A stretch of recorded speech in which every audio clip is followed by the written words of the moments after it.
The bell's been rung.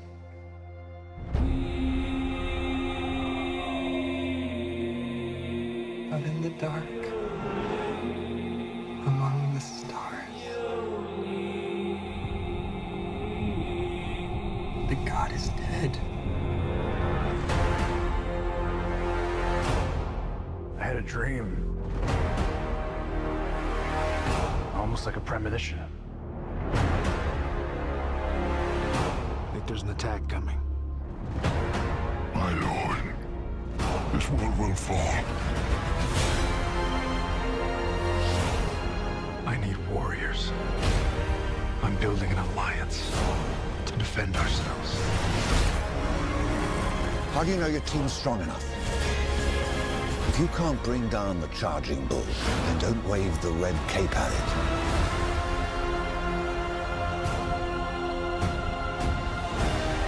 You were sent here for a reason.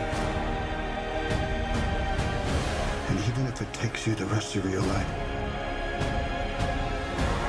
find out what that reason is.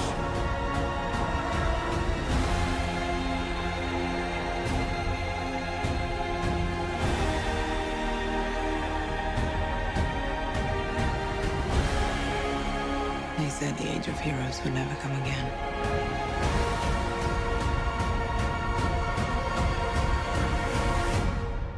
It will. It has to.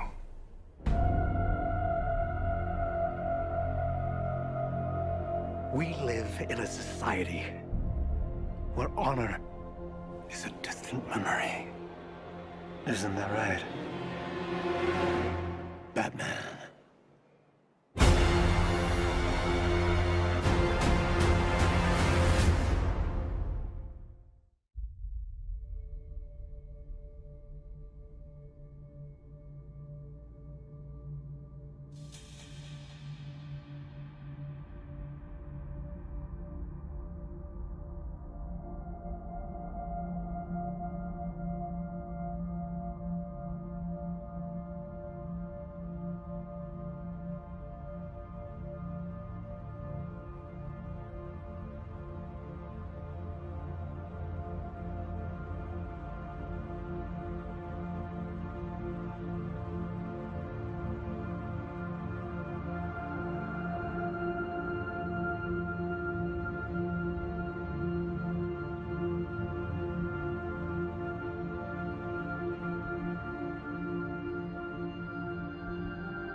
It's difficult to overstate the legacy of Batman Beyond.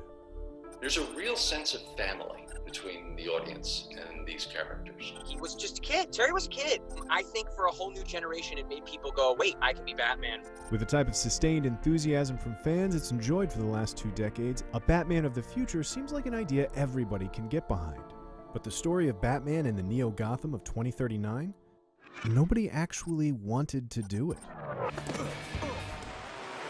Bruce and Alan had always kind of tried to push it off. You know, there are no bad ideas, but the network always seems to pick one. The network, in this case, was the WB, and they had one more idea. Make it a teenage Batman in the future. You're just a guy.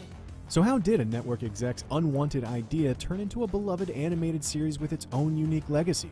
How did Batman Beyond's producers create something from such a specific ask that not only lived up to the established Batcanon, but also expanded and enriched it? This is the inside story about finding brilliance out of necessity, about a classic Batman that nobody wanted.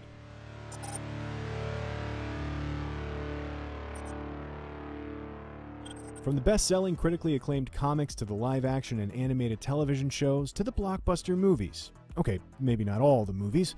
The Caped Crusader has found its audience no matter the decade or the medium. If you'll excuse the obvious pun, Bruce Wayne has a pretty good batting average. By the late 1990s, Batman was king of the animated hill. On the heels of Batman the Animated Series, executive producers Bruce Timm and Paul Dini followed up the genre-defining hit with the new Batman adventures, refining the distinctive animation style of Batman the Animated Series that became known as Dark Deco. This new series focused more on the Bat family than on Bruce Wayne and his lonely crusade. Airing on what was then known as the Kids WB, the New Adventures of Batman was a hit. Fans loved it, the ratings were strong, and the addition of an entire Bat family to model action figures from made the toy companies happy. But after barely a year on the air, New Adventures would have its plug pulled. I'm not sure I can adequately describe it. It was surreal and disappointing and shocking, and it had the rug pulled out from under us. It was just like, oh, crap, seriously? Why was the decision made? Well, you can at least partially blame Dawson. At the time, the WB network was Teen Central. Thanks to shows like Dawson's Creek, Buffy the Vampire Slayer, and Felicity, the network had a stranglehold on younger viewers. So they told the Batman production team they wanted a new Batman cartoon for the Kids WB with a teenaged Caped Crusader. I don't know if this was like toy line related or what, but I think Buffy was doing really well for them, so I think they wanted a version of Batman similar to Buffy. The producers all just knew that teenage Batman would be a nightmare, because it's well established in comics canon that teenage Bruce Wayne had not yet become the Dark Knight, and it didn't fit into the mythology of the animated universe they had spent the 90s building. And so, in a meeting with WB executives, Bruce Timm turned to an idea born of desperation. So I said, so if there was some way that we could come up with a teenage Batman show that was still in continuity, that still built off of the shows that we'd already done, and the only way to really do that is to go forward into the future and introduce a new character, some Batman. If the idea was a desperate Hail Mary, fortunately, WB network executive Jamie Kellner was there to catch it. Jamie's reaction was, it was kind of odd. I remember this specifically. He said, yeah, so it's like the new generation of samurai passing his sword on to his protege. And I thought, well, I don't really know what that's about, but yeah, like that. And he said, great, let's do that. But you got a green light. He said, I want this show for next fall. And we're just like, what? In Hollywood, getting a green light is usually cause for celebration, and there's no industry where being your own champion is more necessary. So the first hurdle to clear was tall and glaring. The producers weren't sold on their own pitch. They're like, oh, I don't want to do this stupid show. I don't want to do teenage Batman, blah, blah, blah. It's like, I want to keep doing the show we're doing, even though we knew that was pretty much a lost cause. And so we just kind of walked away grumbling, not really very enthusiastic about it. And I remember Bruce coming back from the meeting and telling me about it, and I said, that sounds cool. We should do it. And I think Bruce said he wasn't sure about the idea until he pitched it to me.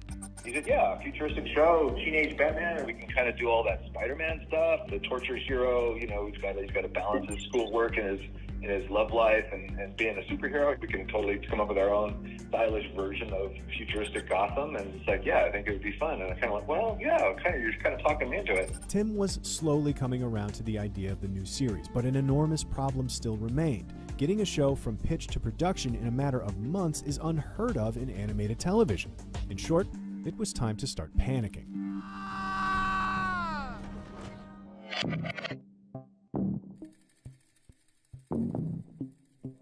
Part of Bruce Timm's initial hesitance with the request from the WB was the fear of losing an established and popular continuity. A brand new show and a brand new branch of the legacy was a perilous way to proceed, something that was not lost on every member of the crew, including voice director Andrea Romano. We were creating a series that was not based on established material, whereas Batman was, Superman was, Teen Titans even was, based on existing material. This was something that we were kind of going to create ourselves. So, in some respects, out of a desire to not be vilified by Bat fandom, the team had to be sure the series was tied to their canon, and one actor was able to do that by himself. Casting Kevin Conroy as Old Man Bruce was a no-brainer. Using the definitive voice of the Dark Knight confirmed Batman Beyond's place in the same continuity as Batman the Animated Series, but, like everybody else, Conroy took a little convincing. They said, well, we want to do a new Batman show. And I thought, oh, great. This is great, another show. They said, but you're not going to be Batman. I said, wait a minute. That doesn't sound so good. While Conroy rooted that series in their established canon, the network mandate for a fresh and futuristic take on the Dark Knight still needed addressing. We were still using the same Bruce Wayne, just as a much older character, so there had to be some similarities and yet some differences. There was a veritable stampede of young Hollywood stars looking to nab the role of Terry McGinnis, but it was Will Friedle, an actor from ABC's TGIF sitcom Boy Meets World, that quickly got everyone's attention. To be honest with you, I think the thing that I did other people might not have done, which might have been one of the things that gave me a little bit of a leg up on getting the role, which was I loved the Michael Keaton Batmans. You know, this was obviously pre-Christian Bale. So in the Michael Keaton Batmans, I thought he really paid respect to the fact that Batman and Bruce Wayne were two very different characters. Distinctly remember doing half of the audition as Terry and then half deepening the voice and doing it as Batman. To Conroy, Bruce's decision to permanently turn the suit over to someone else and accept that his hero days are over is one of the triumphs of Batman Beyond, and an aspect of Bruce Wayne that has rarely been portrayed in the mythos. That shows extraordinary growth on Bruce Wayne's part. Oddly, it becomes the most fulfilling relationship he's ever had, is the one he has with Terry McGinnis. It's like a son. It's that fulfillment that a parent has with a child. But even with Conroy sold and the all-important futuristic teenage Batman cast, Bruce Timm faced yet another issue. The writers were still struggling to wrap their heads around the initial pitch. Writers had trouble scripting a Batman show where Bruce Wayne wasn't Batman. Literally, most of the shows, literally all their pitches were about Bruce Wayne. And it was just like, you know what? I love old man Bruce Wayne. I think he's fascinating and fun because he's ancient and he's cranky and he's more of a bastard than he ever was, but he's not the star of our show.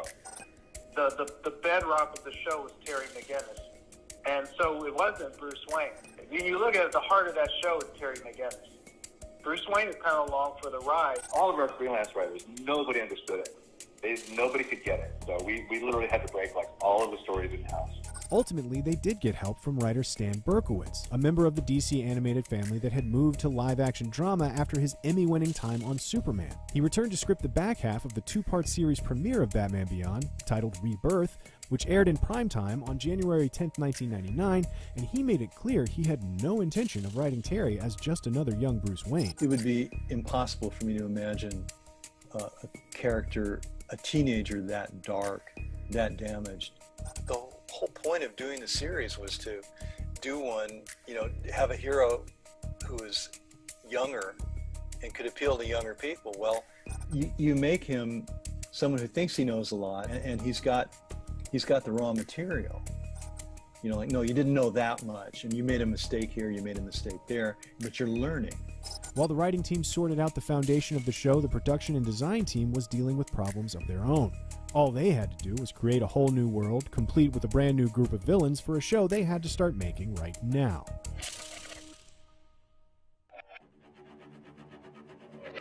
As the sprint to deliver the hastily pitched and approved show on an unheard-of schedule began, there was still work left to be done on the new Batman Adventures and Superman the Animated Series. It's kind of all a blur to me because at one point we were finishing Superman, finishing Batman, and doing Batman Beyond at the same time. We were like on a machine with that other show, and they basically said, we have to produce a whole new show, and also it's set in the future, so none of the stock designs that we use on Superman and Batman will apply. We just had to generate a lot of artwork really, really quickly. We would kind of go into a meeting and we would like sort of throw out a bunch of drawings, and then we would start shaping what the show was. As the two main characters, Terry and Bruce were the backbone of the show, but a Batman is only as good as his rogues gallery. Batman Beyond needed bad guys. Time was short, and Tim was adamant about not simply recycling the classic villains. Once again, what seemed like a problem turned out to be a huge opportunity for the show's staff, who soon set out to create an entirely new roster of baddies. And Bruce pulled all the artists who could do it into a room and said, we need villains. He basically just threw it out there. Basically developed the show in a room, and we were just throwing out ideas out there and literally just drawing. That frenzied method, sketch first, concept later, led to the creation of memorable foes like Ink and Shriek. At least in one case that I know, that the noise guy Shriek. Basically, Glenn drew the picture, and then I was just handed the picture and Alan said, "Here, Glenn just did this. It has something to do with sound. Figure out something." I wanted this show to be Terry's show. I didn't want Terry necessarily to be fighting all of Bruce's villains. I didn't think that was interesting. More than just updating the villains for the show's new Dark Knight, Batman Beyond modernized the Batman mythos thematically as well, exploring the dark side of technology and science's impact on society. And there's no better place to showcase a sweeping stylistic shift than a show's title sequence, and Batman Beyond's was a stunner.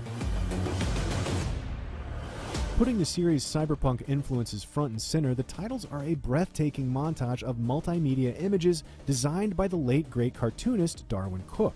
Darwin assembled it all in After Effects back in the days when it took forever just to render a single scene. It's just like kind of mind-blowing when I look back on it now. It's like it's a pretty sophisticated piece of film for 1999 technology. There's a James Tucker shot. I designed a bunch of stuff. So it was definitely a collaboration. That shot of Batman standing and he turns with the Jokers, that's an action figure that Bruce like kit bashed into Batman Beyond. It's on like a little Lazy Susan kind of thing. Bruce kind of moved the camera and rotated it, and it's just two pieces of artwork that are doing this as the Batman is rotating in the center. That's all it is. That shot of Bruce Wayne that everybody thinks is CG, that's literally a sculpture. That's a 3D sculpture. I stuck that literally on a Lazy Susan on my kitchen table and spun it around and shot it with my home video camera. Darwin took that image and digitized it, and it gives it that weird kind of CG kind of look. In a lot of ways, it's really low tech, but I think everyone thinks it's really high tech. The show was coming together, mixing the demands of the network with solutions that made the concept more and more intriguing to the creative team. The idea that nobody wanted to make was sounding better all the time. To them. But what about the fans?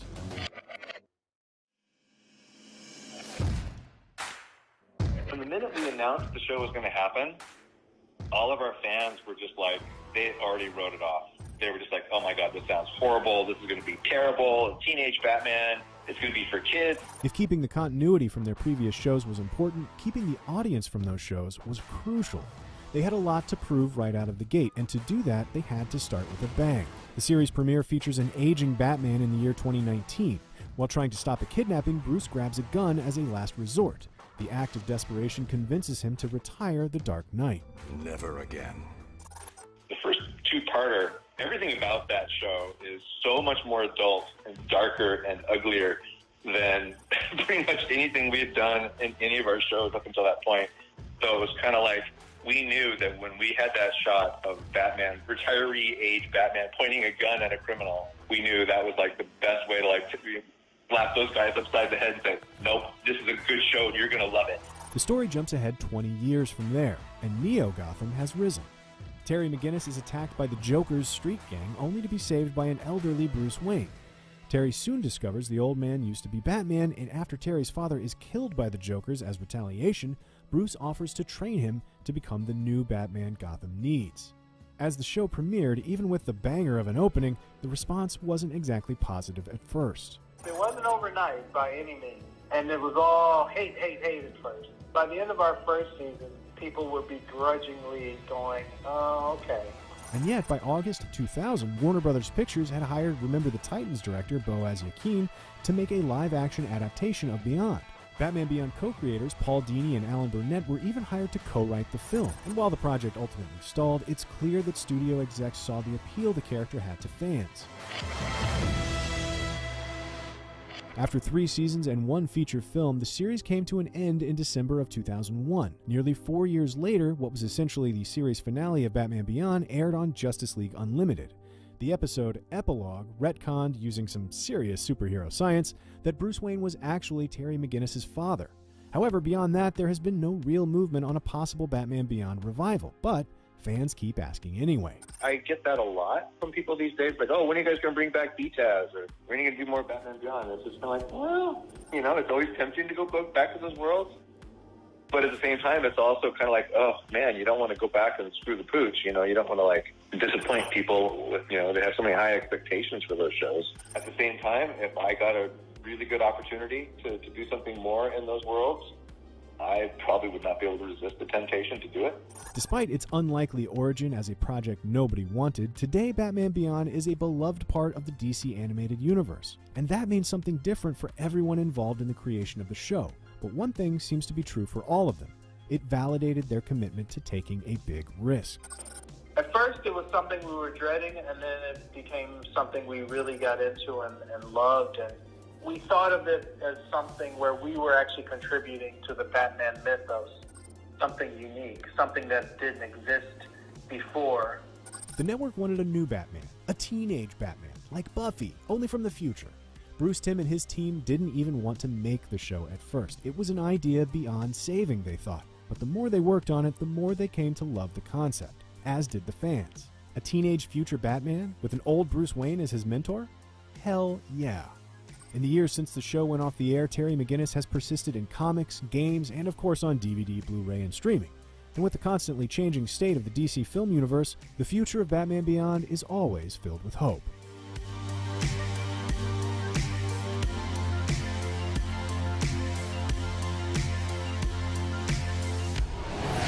This is unbearably cool.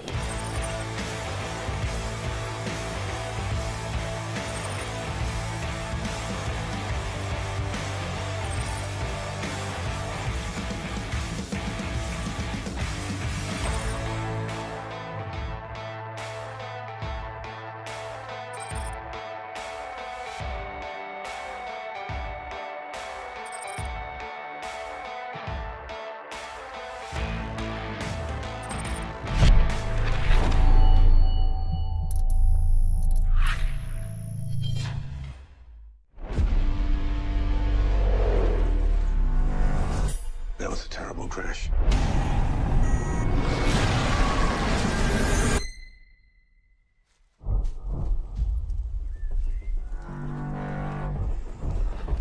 We're lucky to be alive. Whoa, whoa, stop! Don't come any closer. It's a girl. Girl! Oh my gosh, girl. I'm sorry. No, blonde hair. I've just never seen a girl before. Who are you?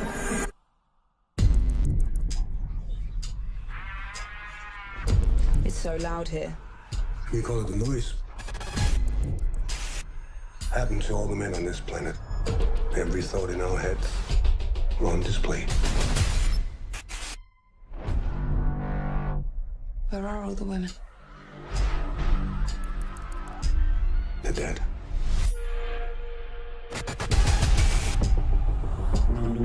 What is she thinking? Where the hell is her noise? It's strange to see everything you're thinking. You know, it's strange for me, too, not knowing what's going on in your head. I mean, I don't know, you might not like my dog, or you want to hit me over the head with a rock or something. I like your dog. He's stronger than he knows. You better watch your noise. Snake. Snake. If those men catch you, they'll kill you. Get in the boat! If you want to protect the girl, you have to leave now. Keep you safe, keep you safe, With her power, there's no telling what he can do. I need that girl before she wants him. How many are coming? 100? 200? Thousands.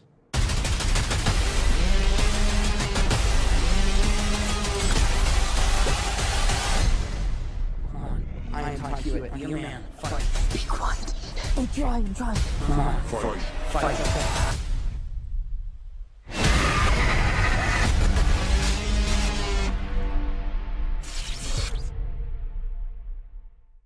Isn't that right? Batman. With the Snyder Cut hitting HBO Max on March 18th, Zack Snyder has revealed another trailer for his version of Justice League. And can we just say it looks to have 100% more Joker than the theatrical version? Yep. Love that Joker. Are you sweet talking me? Much of the trailer has footage we've seen before, but it also features some intriguing glimpses of what's to come. So let's go forensic on this baby, all Batman style. Speaking of, what exactly is going on between the Dark Knight and the Clown Prince of Crime here? Let's try to figure it out. That's right, Ben Affleck's Batman and Jared Leto's Joker are finally meeting face to face, even though both have existed in the current DC movie universe for years now. We know they'd had run-ins before. The Joker apparently killed Robin at some point in the past, according to Batman v Superman, and flashbacks in Suicide Squad showed Batman pursuing Joker and Harley Quinn in Gotham City. But the two have never actually interacted on screen until now. And what we get here in the final moments of this trailer are two very different takes on the legendary foes. The scene is taking place in Bruce Wayne's nightmare vision of the future that was hinted at in BVS, one where Superman has apparently turned evil and taken over the world on Darkseid's behalf. It's a dystopian realm where Batman uses guns and cats and dogs are living together. Batman's goggles and jacket make it clear that's where this is happening, but also a recent interview with Zack Snyder in Vanity Fair confirms it. The cool thing about the scene is that it's Joker talking directly to Batman about Batman, Snyder said.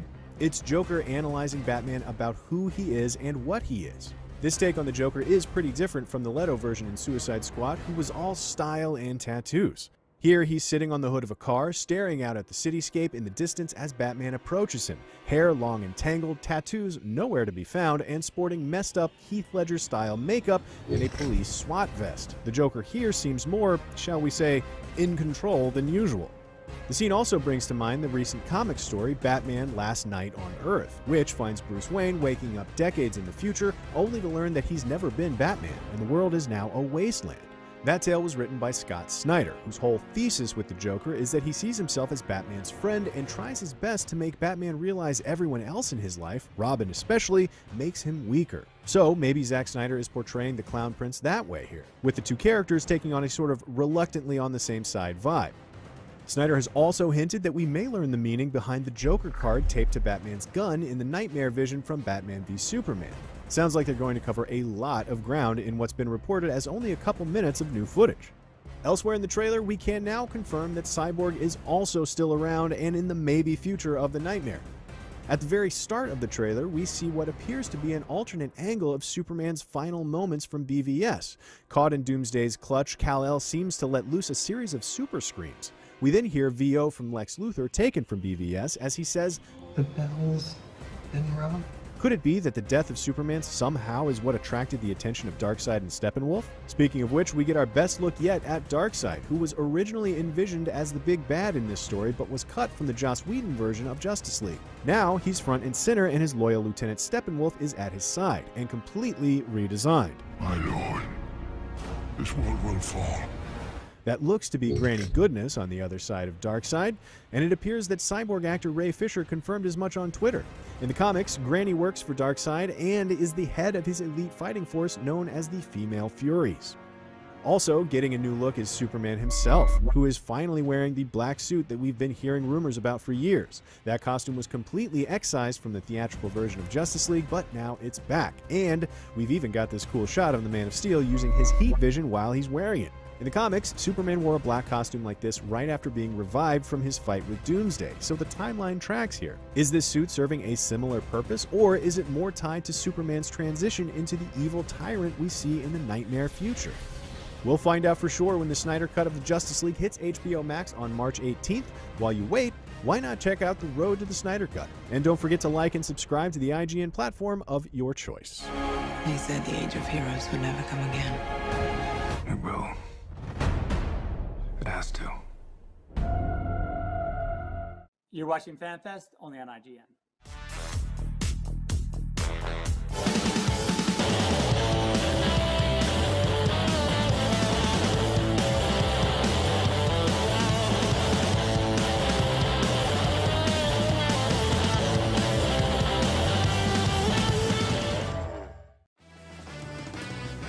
IGN's Fan Fest 2021, a 2-day celebration of the biggest and coolest in movies, TV shows, and video games, filled with exclusive reveals, celebrity interviews, and most importantly, you the fans. All from the comfort of your own home. No lines, ticket prices, or overpriced beer water in a clear plastic cup. You can feel free to make that at home if you know how to make beer. For our climactic final day, IGN brings you a Batman Beyond cast reunion and script reading, Zack Snyder answering your Justice League questions, and maybe giving us a sneak peek at the movie, and even more news from some of the most anticipated entertainment of the year. But we can't do it without your help, so come be part of the conversation at fanfest.ign.com and with the FanFest hashtag. IGN's Fan Fest! It's happening right now in your face! Hello and welcome to the jam-packed second day of IGN's Fan Fest, the #1 second day of IGN's Fan Fest. IGN's way of brightening your February with the latest exclusives on the hottest movies, series, and video games. I'm Brian Altano. And I'm Sydney Goodman, and my friend Brian is right. We've got a bunch of great panels lined up to make sure Fan Fest goes out with a bang. We'll be talking to writers, creators, developers, and celebrities about their latest and most exciting projects. But Sydney, this is Fan Fest, not writers, creators, developers, and celebrities talk about their latest and most exciting projects. Fest? Only you, the fans, can make the title of this festival not a lie. So head over to fanfest.ign.com for all the details or posts to social media with the hashtag FanFest to make your voice heard. First off, we're getting things rolling with our long-awaited look at the long-awaited movie that's also quite long, Zack Snyder's Justice League. Actual fact, it would probably take a 4-hour movie to properly document how Zack Snyder's Justice League almost didn't get made, but it probably wouldn't be quite as exciting as actually watching Zack Snyder's Justice League, which actually did get made and actually is 4 hours long, and actually... Well, actually, we actually have Zack Snyder himself here to talk about it and answer your questions about the long-awaited, much-demanded film, which is finally actually coming out very soon. But that's not all. We're also checking out the upcoming Netflix series Jupiter's Legacy, based on the comic by Mark Millar and Frank Quitely. And then there's a very special reunion and table read from the cast of a little show called Batman Beyond, which I may or may not be incredibly excited for. You can catch all the action anywhere you stream IGN and on Pluto, Plex, or channel IGN1 on your Samsung TV Plus. So strap on in if indeed you own straps, because day 2 of IGN Fan Fest is about to get started.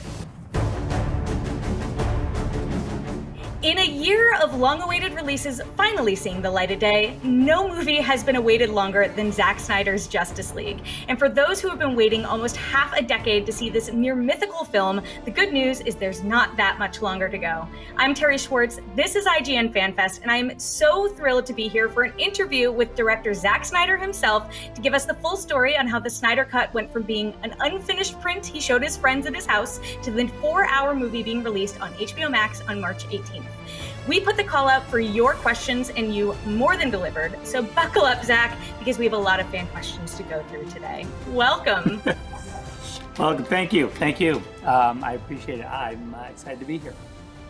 Yeah, we're excited to chat with you. And again, there's this movie has had such an interesting journey. How close is the Snyder Cut that you're close to releasing now to the original version that you were editing, or how much has it evolved with time, distance, and fan feedback? The amazing thing about the fan feedback was we want you to just do it exactly as you intended. So that's always empowering and exciting. So. And how close is it to the original version, the version that I worked on? It's essentially the same movie. That was the director's cut that I had completed, and David Brenner and I, who was the editor, we sat down and watched this, and we said, wow, 4 hours. This is insane. This is awesome. And actually, we always talk about that was a cut down from. It was even a longer version. We just did some tightening and some more, we put the screws to it a little bit more to get it to the close to 4 hours. So it's got a bit longer in the editorial process that we've just gone through, but really that was just a function of some of the visual effects being padded out, and looking at the scenes one more time, and there's a couple other angles that we liked, but essentially it's the same film. Now, it's not, shall we say, traditional for a 4-hour-long movie to be released. And I remember you had said at the time when you were first working on Justice League, the studio mandate note was to cut it down to 2 hours, I believe, is the feedback. Yeah, they wanted it to be exactly 2 hours. I remember going, well, Batman v Superman, especially the Ultimate Edition, is just about 3 hours.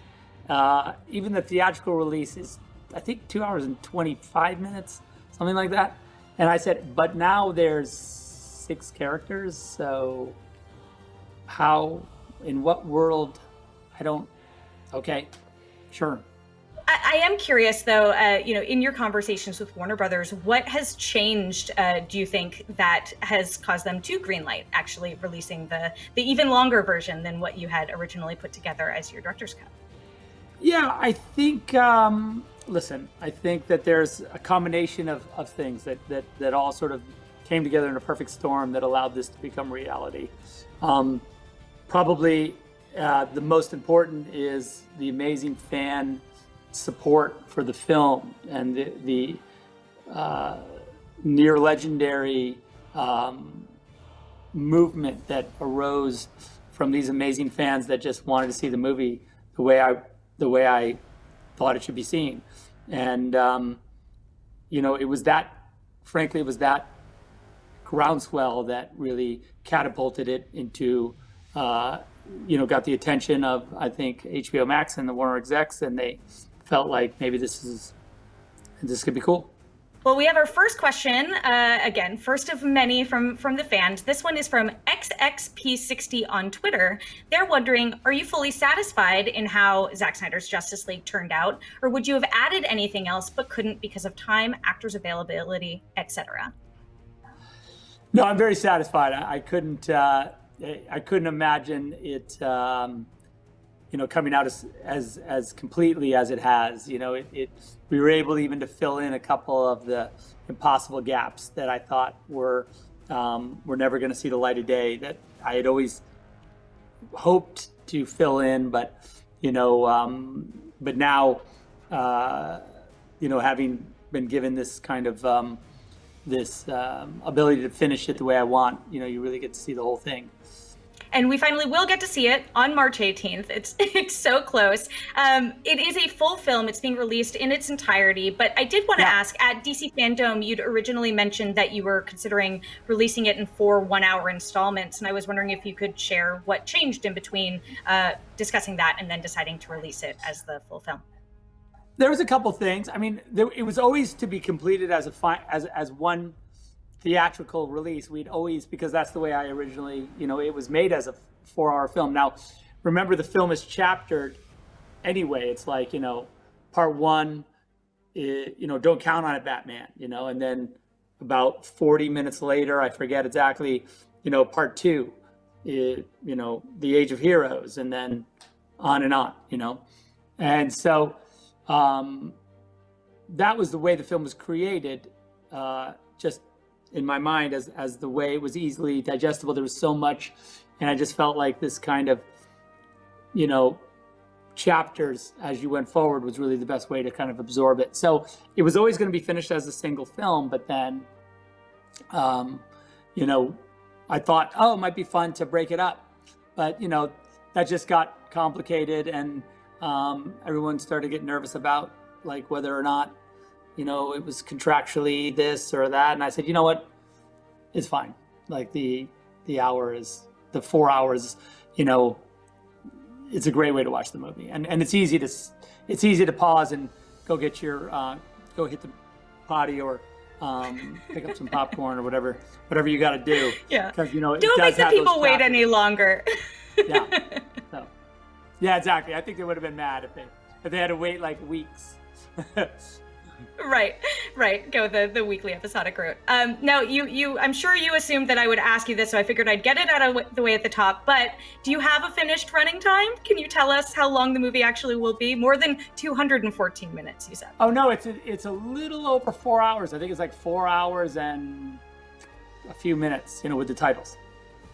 Is that locked too? Because I think the last time you spoke about it, you were still editing it and you weren't sure. 100% locked. No. Yeah, it's 100% done. Amazing. Now, come over again, and watch another it if you fan. want. I got it right in my theater. All right, I'm hanging up. I'm leaving. That's it. Sorry, we're cutting it short. I'm coming over. I'll take that. Take you up on that. We'll talk after. We do have another question. This one is from Sarwar Jawani on Twitter. Hey, Zach. My question for you is, when you found out that you were going to be able to release your cut of Justice League, what scene of yours are you looking forward to us seeing for the first time? I guess Cyborg's backstory really, to me, is, such an important part of the movie. And it's so, his whole arc and journey is so important. And there were just some really cool stuff that we shot and that we created that I was really excited for fans to see. Yeah, you've talked about how Ray Fisher's character is the heart of your movie, and we definitely haven't been able to see that. And we'll talk about him a little bit more in a bit, but actually Sure. That's a perfect transition because you brought us a little treat. Do you want to set up what you brought along to show everyone? Oh yeah, we created this really cool, at first when I was doing some exploratory with Garson at UNCO, I was like, I really want to do a cool kind of, I wasn't sure how we were going to use it. We had talked about maybe it was a title sequence. We had talked about maybe it was we had talked in marketing about maybe we're going to do like a sort of a week of character appreciation, where we really do a deep dive into each character, each member of the Justice League, and let's really explore them. So it was talked about in that way. And then we just we all started doodling, and it became this kind of fine art piece of its own that really kind of talks about the mother boxes and the characters' origins, and just a really kind of what I find it really beautiful and immersive, and it's super fun. Let's take a look.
I feel like we need applause or something in the background because anytime we hear Tom Waits perform like that. Tom Waits. I did want to ask.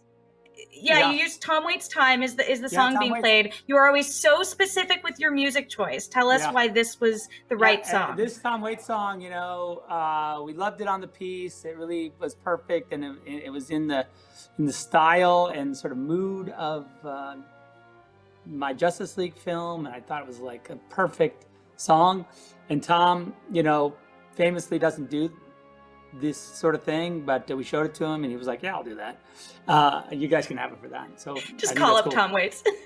Clearly, there's clear inspiration drawn from like classical sculptures and reliefs of the old gods, maybe. Oh yeah, I did so I doodled like all those. There's a million Easter eggs in it, and if you go look, there's storylines that that I had been working on that would have been if the film had been continued, or if you look at the past histories. There's a bunch of little details in there for everybody, so it's really worth taking a long, slow look at because it's really fun, and I think for fans it's really a treat. And yeah, there's tons of I'm not going to say because I feel like it's important for everyone to kind of take it apart and analyze it and say like, oh look, I see this and I see that, and then we can talk about it more. Awesome. Well, that's a challenge if I've ever heard one, and people can watch and rewatch that for sure. I thought that was a perfect way, though, to transition to talking about our returning heroes, our Justice League that you are getting to show us again and show us that much more of. I did want to ask, obviously, since you introduced characters like Cyborg, The Flash, Aquaman, of course. Like Aquaman had his own movie. There's been another Wonder Woman movie that has been released. And I'm curious if any of your new editing creative decisions have been informed by the DC films that have come out since your Justice League, or if you've evolved in your depiction of the characters at all. Yeah, I mean, it's an interesting point of view. The answer is no. This film was finished before those films were probably even shot. And so I kind of stayed the course with my point of view. I think you can sort of view my Snyderverse version of the DC superhero canon as its kind of own thing. I love Patty and James and what they've done with their movies, and they're amazing.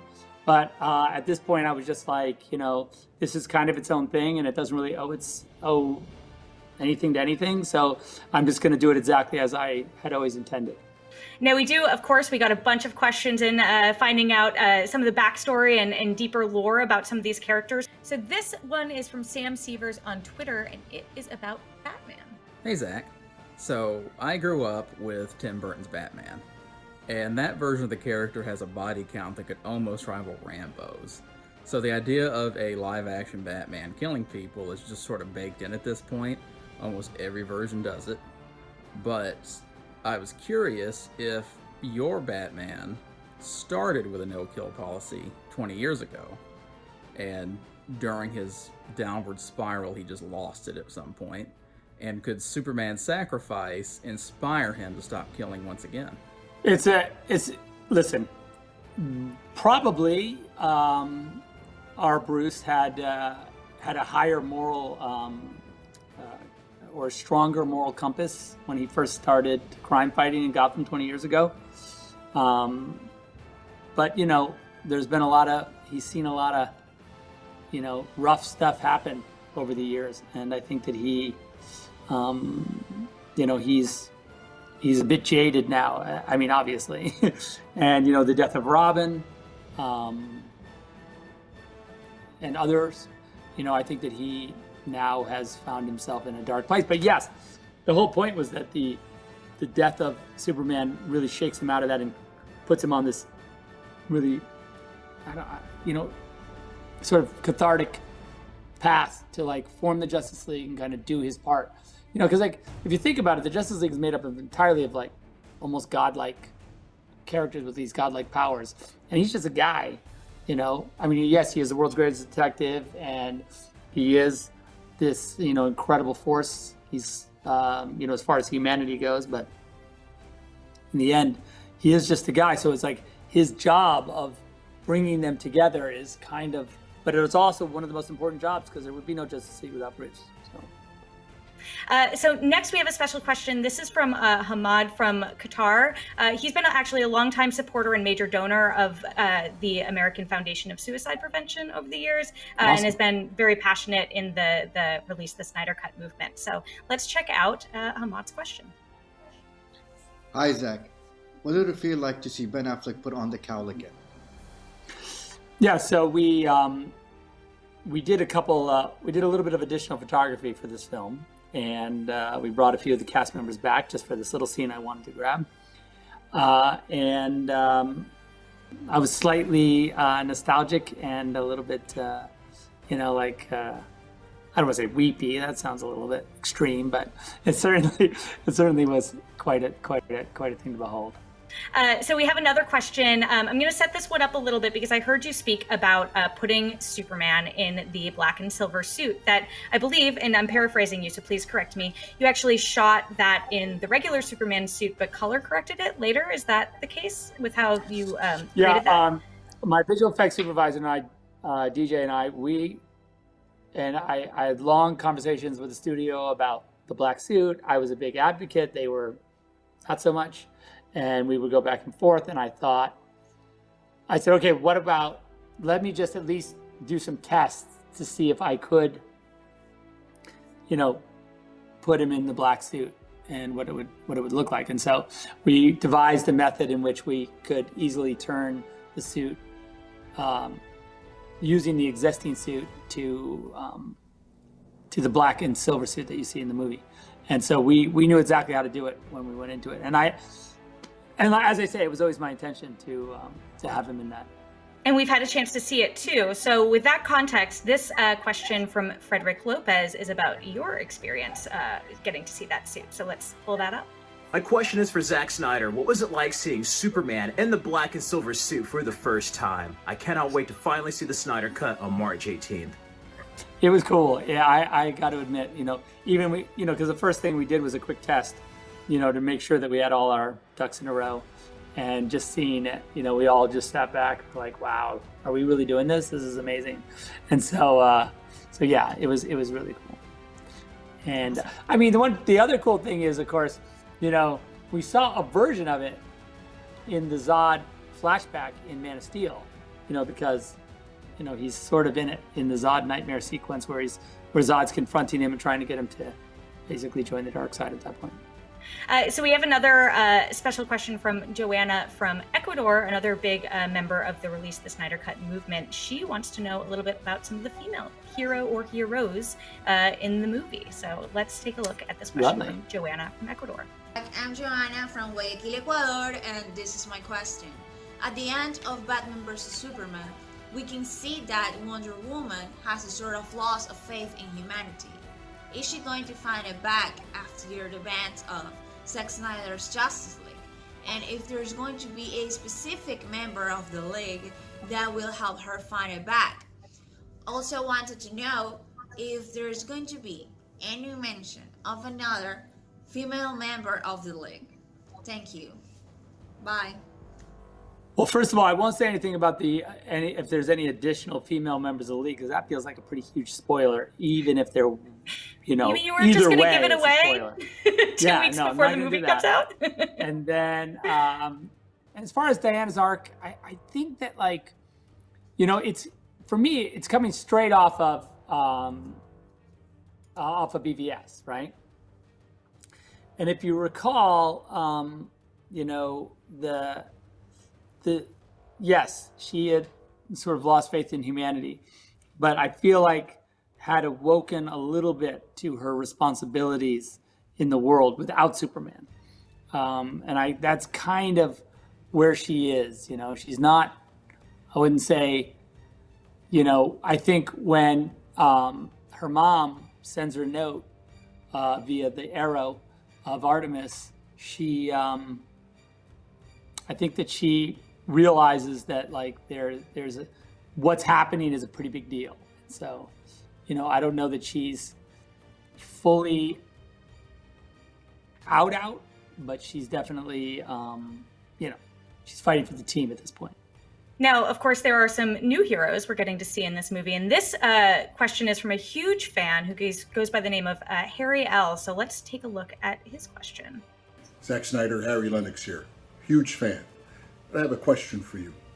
Calvin Swanwick, who was the CENTCOM commander there, the general, and then later became Secretary of Defense, was all along he really Martian Manhunter pretending to be Calvin Swanwick? Or is he just pretending to be Calvin Swanwick in this moment of the Justice League, since he also pretends to be Martha Kent, according to the storyboards that you release? Has he been this man in hiding all along? I'm very curious. Please let me know. He's quite a fan, that guy. I mean, Yeah, I heard he really loves the movies. Yeah, I feel like he really loves them. So much so that he might like walk in front of the camera at some couple point. times. Yeah, a couple times. It's a good question, though. I'm curious. It's a great question. In my mind, I think he's been Swanwick and Martian Manhunter are kind of it's like his alter ego. That's kind of the way I see it. And the way he's kind of, if you notice the way he's kind of like, he's manipulated both Lois and Clark to kind of do their best, to be the best they can be. Because I think, in this incarnation, he wants humanity to kind of do it themselves, and/or this new hero in Superman. And I think that's kind of the way I see it. That he's, they have the same voice. I can't wait to see, by the way, what you have cooked up for Martian Manhunter. Really excited to see the new live action depiction of that. But I wanted to talk about Cyborg as well, because, as we were talking about, you've said Ray Fisher's character is the heart of your movie, but we've since found out that, the planned continuation of Cyborg's story with him continuing in a Flash movie won't be happening. So I'm curious how you feel your movie serves as essentially a standalone look at that character's arc. Yeah, well, I guess, when we were talking about making the movie, I really, Chris Terrio and I we really gravitated towards Cyborg as this, as really, like, as I've said 1,000 times, like the heart of the movie, sort of the linchpin.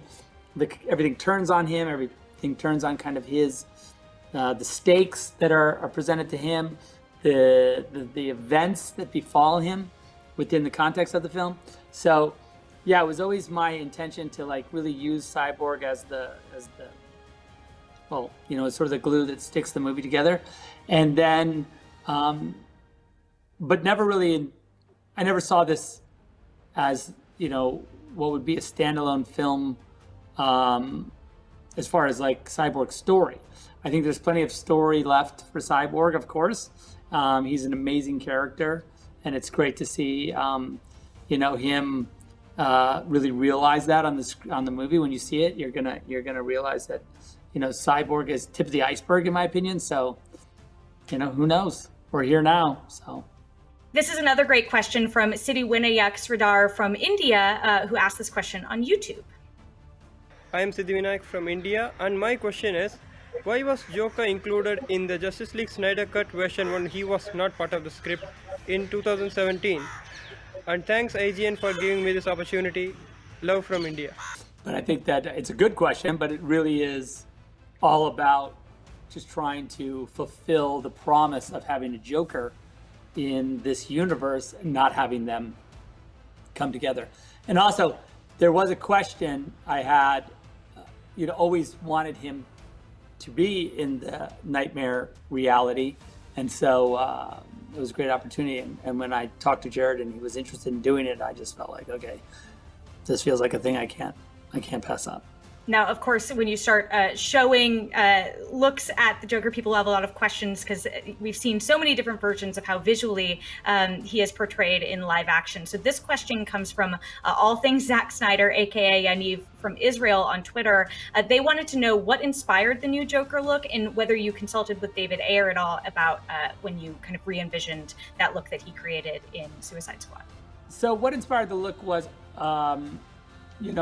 the sort of post-apocalyptic world that I'm a huge fan of, and really the idea was that as the movies progressed, the next movie, if there ever was one, and it doesn't seem like there ever will be, but if there was, it would exist primarily in that world with them trying to set it right. We played around with a lot of different things. I did a bunch of drawings. We pulled a bunch of different costumes and tried a bunch of different looks. Jared had a bunch of great ideas, and we all kind of mashed that together and sort of settled on this cool version of Joker. Now, as far as David goes, I did not consult with him, but I did look at all of the reference and all the vast photo, as well as the movie, but all these other depictions that they had in print and in advertising and stuff like that. And a lot of it was, I was inspired a lot by that imagery.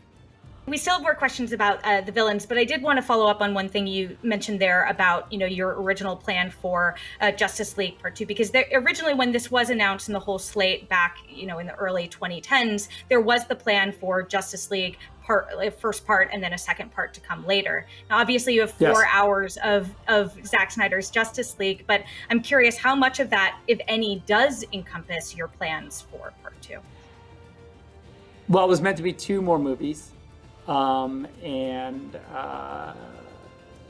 it doesn't really encompass any of the additional movies other than it hints as you would at a potential other world, like when you, I plant the seeds as I'd wanted to of what would come in the, later films. So that's in there, but as far as those stories, yeah, no, I didn't. That would be yet to come if ever that happened, which it does not look like it would. But I think it's easy to speculate based on that, and we can talk about that for quite a while. Yeah. So there was no plan for this to be like a cliffhanger ending then that picked up in a later film. Was it designed? Or No, was it was. there? It is a cliffhanger.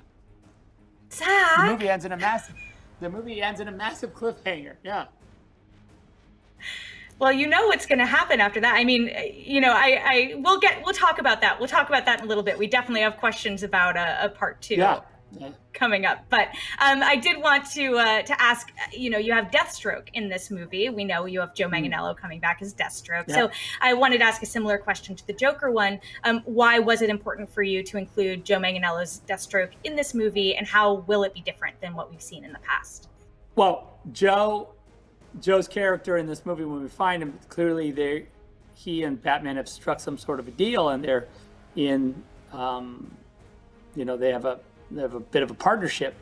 There's a bigger enemy, I guess. So, I think that's the big difference. They're not locked in mortal combat. They're actually kind of working together to try and figure out how to make this world work. Yeah, he was another great example of fantastic casting that I think we've all just been itching to see a little bit more of. So excited to see it here. Now, I do have another question. Of course, we can't talk about Zack Snyder's Justice League without talking about the big bad himself, Darkseid. So this question comes from Federico Berto on Twitter. We have a video. Hi, everyone. Hi, Zach. I have a question about Darkseid.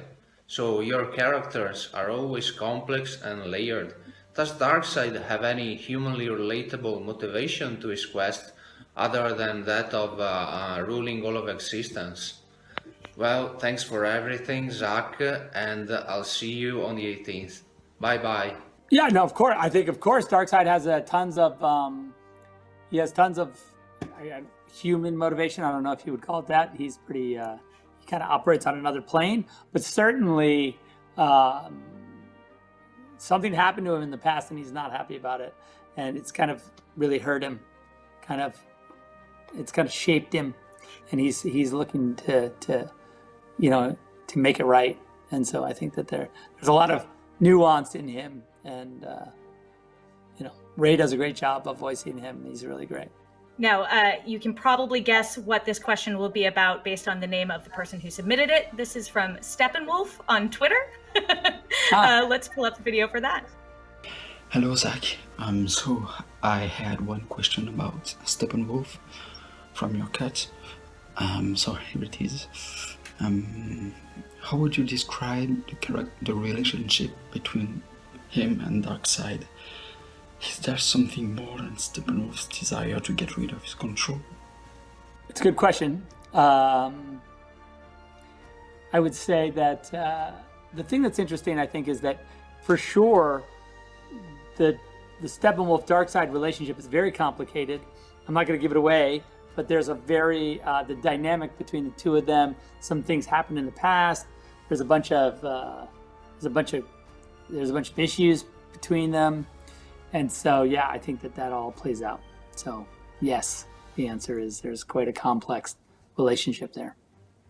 We do have a question from Jean-Ren Durand, a Twitter video that we can pull up here. I'm assuming that he's powered by HBO Max in setting up the offer he's putting, but let's take a look. Mr. Zack Snyder, my question for you is, if HBO Max offered you money to do Justice League 2, what would you say? Thank you. Well, that's a very hypothetical. I think that I would say I would believe it when I see it, and happy to cross that bridge when I see it approaching. So, but thank you for the question. But yeah, I think we should enjoy the movie we have. But yes, that's my answer. Now, this question came up quite a bit. I picked one from Zack Snyder Mania on Twitter. It seemed appropriate. A lot of people were curious if we'd ever get an answer to who was in the empty pod from Man of Steel, or if that was something that you felt was like... Sorry, what? The open crash, yeah. You see it again in Justice League. You know, they pass it again. I don't know. I've never seen. So probably no surprise that people have brought it up multiple times. This is a famous thing that I've never seen the theatrical version of Justice League. So I'm not sure if the open crash is in the theatrical version, but it definitely is in Justice League. They pass it and they look at it and they don't talk about it. But yeah, so that is an open question, and I would hope at some point to find out who was in there, like what's going on. Do you know? I do know. I do. All right. Listen, there's going to be a release the open pod answer hashtag at a certain point. There already is. Trust me. I don't. Yeah, that one's not. You're not getting that one. Not for a while anyway, or ever. No, I do. I was telling you a little bit before we started recording. I am so intrigued about the nightmare sequence. Was one of my favorite things that you set up in BVS, and I'm really excited that we're clearly gonna see a good deal more of it here. I was wondering if you could talk about how big that section is of Justice League, because some people have been speculating, like, could that even be an entire chapter, or is it going to be relatively minimal, not a full It's chapter? relatively minimal, but it's definitely the length. I think it's appropriate for the movie. It's not anything crazy, but it definitely doesn't overstay its welcome, but it definitely does what I needed it to do for the story and for us.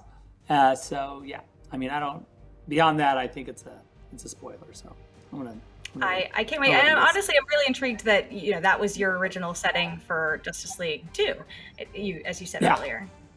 Yeah. Whole nightmare movie. Yeah, nightmare movie. We're so close to the release of the movie, and you've been amazing in the past about releasing different versions, IMAX versions of your films, the extended editions and ultimate edition. So unsurprisingly, got a lot of questions about kind of your release plans and potential multiple release plans. So with that context, first I wanted to ask, you've been releasing a good amount of promotional material in black and white, and we were curious, are there any plans to release both a color and black and white version to HBO Max, or can you speak about if there will be multiple versions uploaded to HBO Max? Yes, there is a what we call the Justice is Gray edition of Justice League.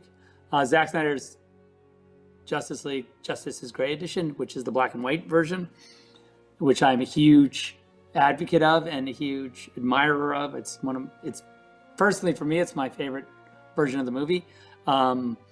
I understand that people want to see it in color, and that's great, and I really want them to enjoy it in color. But for me, the ultimate version is the black and white IMAX version of the movie, which is sort of the penultimate ridiculous movie that shouldn't exist at its highest, most fetishistic level, and I really love that. Are you planning to release both of them as well? Yeah, sorry. And of course, the black and white version of Justice League will be released on HBO Max at some point after release, I believe. And you'll be able to see that somehow on I don't know how you're going to get to it, but that's the plan. And then as far as IMAX go, as we start to figure out how people can get back in the movie theaters and see movies at any point, I would hope for an opportunity to let fans get in the theater and see the color and black and white versions of Justice League on the big screen, with a beautiful intermission, chunky XL intermission, like Amazing Suite. It's really it's an afternoon or an into evening experience. It's pretty cool. It's literally the length of a double feature. Yeah, it's amazing. Yeah. That's so exciting, and what an amazing way to celebrate being able to go back to theaters safely as well. The idea. Yeah, of, I would love that to come to pass. That's my hope for everybody, but we'll see. I'm still waiting to see how that would play out. Yeah.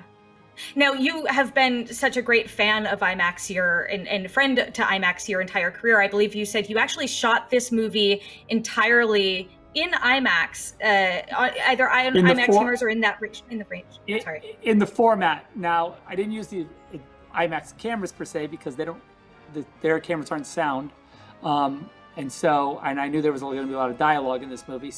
But I did shoot it in the aspect ratio that would be ideal for the big 143 theaters.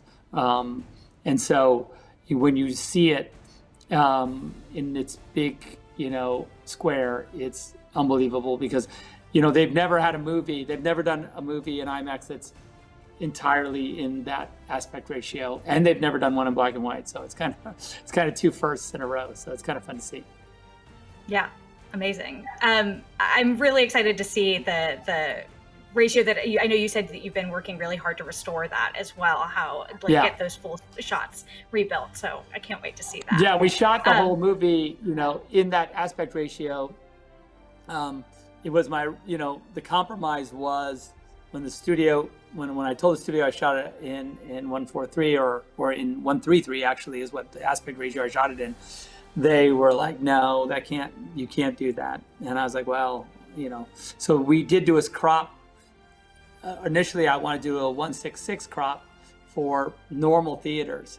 And then you would see it in 143 or 133 or 143 in IMAX. But the glory of, the one glorious thing about the HBO Max release is you get to see the true format that it was intended, which would have been difficult, otherwise. Yeah. Now, obviously, this is making a massive debut on HBO Max, but you have a lot of collectors in your fans, of course. And again, you've released special versions of Blu-rays and stuff in the past. So people were wondering if if there will eventually be a physical release of this cut on Blu-ray or a 4K version or Dolby Vision or any of these kind of special version releases. Yeah, you know what? I don't know at this point. I know we've talked about it, but I just don't know. I can't say exactly, but I would love that. I mean, I think that would be a great great evolution for people to be able to have a hard copy, at home. But yeah. I don't know. And I will say, looking back at the journey this film has made, what fans have accomplished in the rallying cry for releasing the Snyder Cut is simply unprecedented within our pop culture sphere and Hollywood sphere. So I'm curious, how does the voice that fans have had in allowing this movie to be released, how do you see that changing Hollywood or the way movies are made going forward, if at all? Yeah, I don't know. I will say that this is a slightly unique circumstance, but I think what it does tell us is that you could trust the fans, you can trust the audience to, have good taste and be smart and want what they want. And I think that's an important thing. It's an important lesson. And also just the amazing work they've done, for using this movie as a rallying cry to raise money for suicide awareness, prevention awareness, and, just the life-saving work these fans have done is you can't talk about it enough. Yeah, more than $500,000 raised for suicide prevention is pretty incredible, and to use this movie for that purpose. Yeah. Now, of course, I always feel terrible asking questions like these because we're talking about a movie that's taken so long to come out, and yet I'm going to talk to you about the future, about what's next. Now, you do have another movie on the horizon. Your first movie that you've filmed since making Justice League, which is Army of the Dead, coming to Netflix soon. And a teaser just came out. We finally got at least a taste of what this movie will look like. Now, I'm a huge fan of your Dawn of the Dead. I adore it. I think it's hilarious and did such a fun job playing with all these different tropes. Here with Army of the Dead, you're playing with two very popular genres and mashing them together. You're taking the heist genre and you're taking the zombie genre and saying, what if we made a heist zombie movie? And I know this was an old pitch that you had that you brought back to Netflix as well to see, and they were like, oh yeah, of course, make this movie. This makes so much sense. So I'm curious, what can you tell us about this? I know I just gave you a huge setup, but what can you tell us about this? Yeah, I really wanted to make a movie. I thought of this a while ago. I really wanted to make this super genre, self-aware kind of romp. I didn't, we have this there's been this huge renaissance of this huge sort of hunger for heist movies. And when I thought of this, a while ago, it wasn't even at the fever pitch that it is now. So it's been it's been a fun seeing this movie evolve into what it has. But yeah, it sends a love letter to some of my favorite films, Escape from New York, Aliens, to name a few, pretty much all the zombie films. But yeah, really, really fun. And you are making it a franchise too. There's the animated series as well that's coming to Netflix that I believe is a prequel. Yes, the animated series, and then we also just shot a prequel in Europe in sort of a German and French language and English language prequel with Dieter's character, who's the safecracker. Now, is this in universe with your Dawn of the Dead? Is that how you're envisioning it, No, or is that? It's not. No, it's not. It's not in universe. It's a completely its own thing, playing with the tropes and/or self-awareness of a film. I find that really, to deconstruct the movie from the beginning is really fun. Yeah, and what an embarrassment of riches for us as well to have you coming back with two very exciting films on the horizon. Super fun. I'm very excited. I'm at long last to see your version of Justice League as well as Army of the Dead. I am curious. I mean, this is IGN Fan Fest. I know I've brought you so many fan questions already, but I didn't know if you had anything that you wanted to say to fans on the relative eve of your Snyder Cut coming out. Well, only that, how grateful I am for the support that I feel every day from the fans and the incredible outcry and outpouring of support for our charity and for, just me as a creator. So I couldn't ask for more, from a fan community, and I really thank them from the bottom of my heart. Well, Zach, you have been so generous with your time. Thank you so much for chatting with us today. Zack Snyder's Justice League is coming to HBO Max on March 18th, so you'll see it very soon. Zach, thank you so much. Ladies and gentlemen, Zack Snyder right here on IGN's Fan Fest. I really never thought I'd get to say a sentence like that. We need to take a quick break, but when we come back, we have more DC stuff with clips from The Flash and Justice Society World War II, so stick around. This is Batman. You're watching Fan Fest on IGN.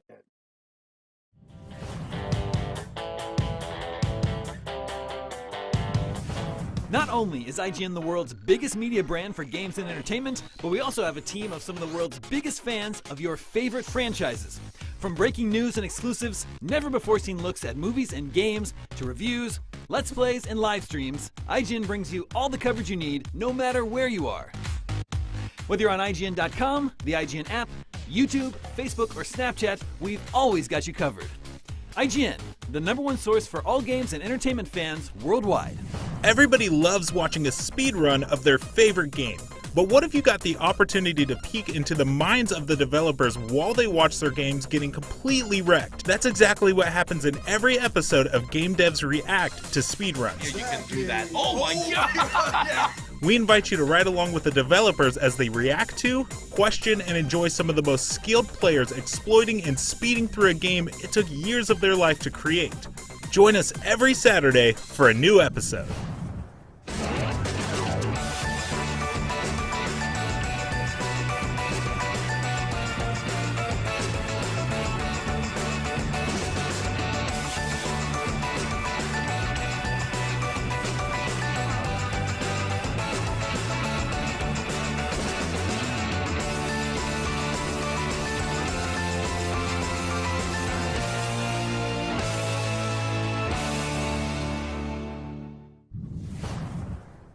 Still using those tiny phones and tablets to watch IGN? Give your eyeballs a rest because IGN has moved to your living room. Get first looks and in-depth reviews of the most talked about titles. Thank you so much for chatting with me. Pleasure to be here. And take a front row seat to the biggest events of the year. Tune in on your Samsung TV Plus, Pluto, and Plex and take a load off. Tune in to IGN 1. Welcome back to IGN Fan Fest. The Flash Season 7 kicks off on March 2nd, and right now we've got an exclusive clip to show you, but don't blink or you'll miss it. I mean, not actually. It's a minute and a half long, so I more meant the Flash runs really fast. So please, let's roll the thing. Eva hit 9 more spots last night. I missed her every time. How much speed do you have left? A few days. Maybe a few hours. Eva's targeting Black Hole Tech, right? So why go after Scudder and Dillon? They were working for Black Hole. I found this and Scudder's remains. I'm guessing they've been on Carver's payroll since breaking out of Iron Heights last year. And when they got in Eva's way, she moved them off the chessboard? Well, they are not the only ones. The whole city thinks that Sue killed Carver. She and Ralph are staying way off the grid. And Caitlin and Cisco are still gone too. And Iris. I should get back to Star Labs. If we're gonna stop Eva and fix this, I need the artificial speed force up and running. Well, we may not know where Scudder moved the Black Hole Tech, but I bet you Dillon does. I'm gonna go in, see if I can get her to talk to me. Actually, Captain, I am. Right. When you were prosecutor, you put Dillon in Iron Heights. And now I am her defense attorney that's gonna keep her out and get her to tell me where that tech is. That's my girl.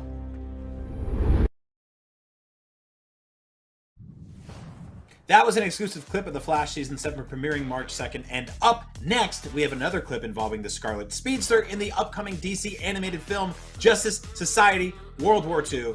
He'll have his first encounter with the Speed Force, and as the title suggests, he'll wind up fighting Nazis alongside some Golden Age superheroes. Who hasn't been there? Check it out.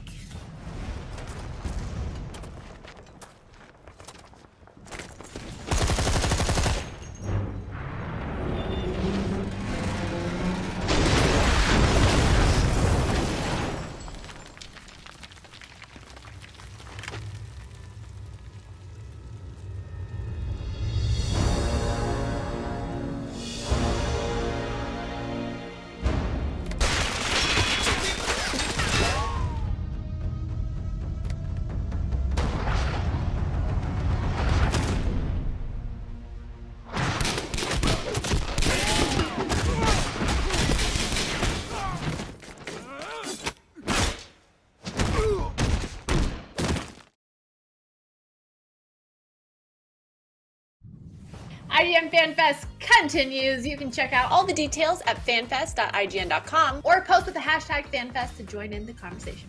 Up next, we've got a brand new trailer for Boundary, a multiplayer tactical space-based shooter game. And yes, that does mean exactly what you think and hope it does. Shooting machine guns in zero gravity. Take a look.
You just gotta look at Boundary. For more info on how you can partake in the beta, head on over to boundarygame.com.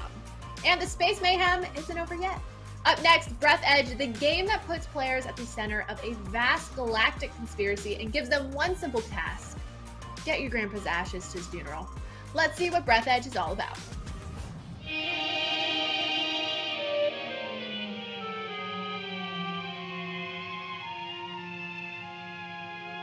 Each human being faces death sooner or later. But now, death is only the beginning of your journey. Let professionals take care of your future. The Global Funeral Agency is glad to present Universal Coffins for Space Funerals. Our ancestors realized the importance of a proper funeral, but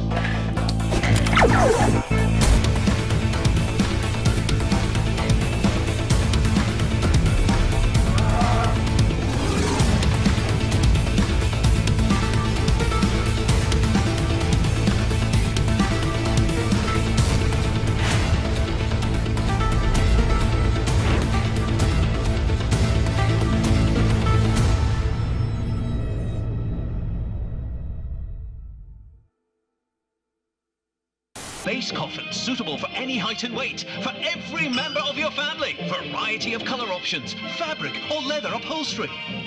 Bright lamps are visible from the Earth. And get an ultra-compact pet carrier coffin in addition to your order. Absolutely free.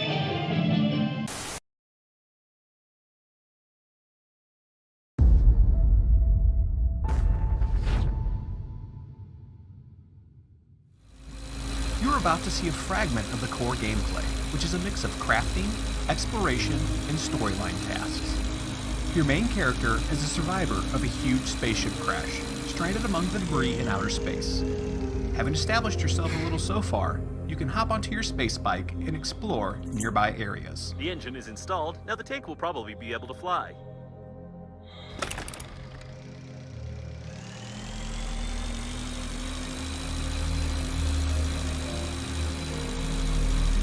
These are the brackets mounting the tank to the module. You'd better find them all and detach them before you start, or at best, all this debris will spin and be torn apart with the tank right here.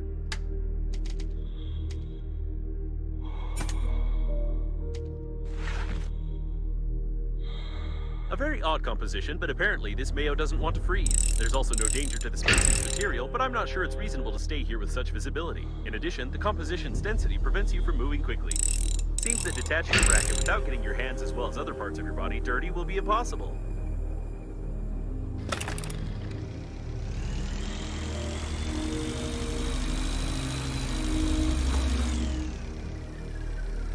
You can try to repair the bracket, but since you will destroy it during the repair process, it will be easier to break it beforehand.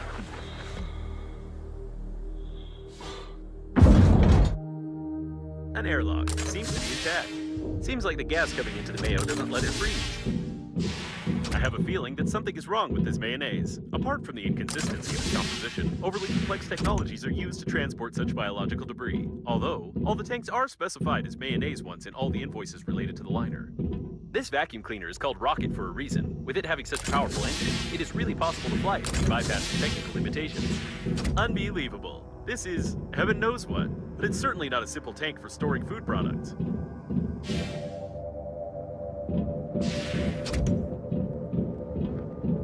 All data indicate that the mayonnaise is not mayonnaise, and the tank was an integral part of the systems of the liner unnamed. We have to start the centrifuge, even just out of scientific interest. Breath Edge takes a humorous approach to storytelling. Things will not go according to plan, and your skillful hands will always find something to accidentally break or blow up.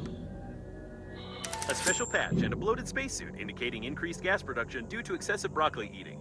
All this points out that the body belongs to the Green Universe Radical Group. If the possible moral constraints are no problem, this bag of methane, hydrogen, and organic residues can be used to provide initial acceleration to the centrifuge. You only need to figure out how to do it.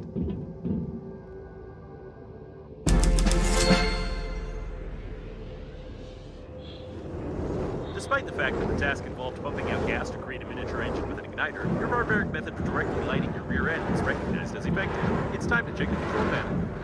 The ship you were on wasn't just a transport, as it turns out. Discover its secrets that are now scattered around, waiting for you to find them.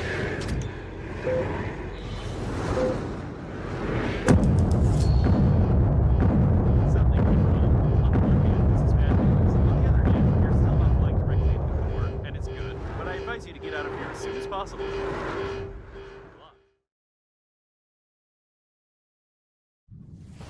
That was a new trailer for Breath Edge. Now we need to take a short break, but when we come back, we've got Jupiter's Legacy, Batman Beyond, and more. So stick around, because IGN Fan Fest is still going strong. It can't be stopped. It will not end until it actually does, but that's not right now.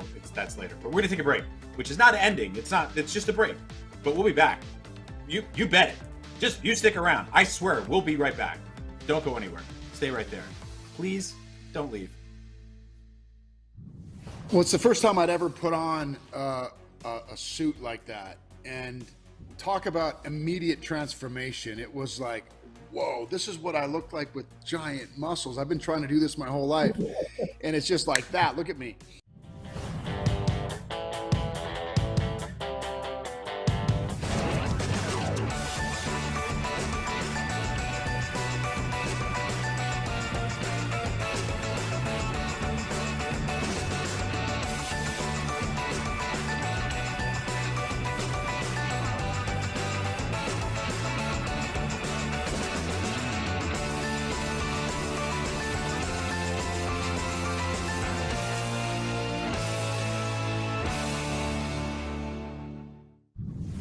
Still using those tiny phones and tablets to watch IGN? Give your eyeballs a rest, because IGN has moved to your living room. Get first looks and in-depth reviews of the most talked about titles. Thank you so much for chatting with me. Pleasure to be here. And take a front row seat to the biggest events of the year. Tune in on your Samsung TV Plus, Pluto, and Flex, and take a load off. Tune in to IGN 1. Not only is IGN the world's biggest media brand for games and entertainment, but we also have a team of some of the world's biggest fans of your favorite franchises. From breaking news and exclusives, never-before-seen looks at movies and games, to reviews, let's plays, and live streams, IGN brings you all the coverage you need, no matter where you are. Whether you're on IGN.com, the IGN app, YouTube, Facebook, or Snapchat, we've always got you covered. IGN, the #1 source for all games and entertainment fans worldwide. If you're not following IGN on social media, what are you waiting for? We're constantly updating our feeds to bring you the latest news, gameplay, custom original content, the best user-generated videos and art, memes, and a whole lot more. Be part of the conversation throughout the year. Follow IGN on Instagram, Twitter, Facebook, TikTok, and Snapchat.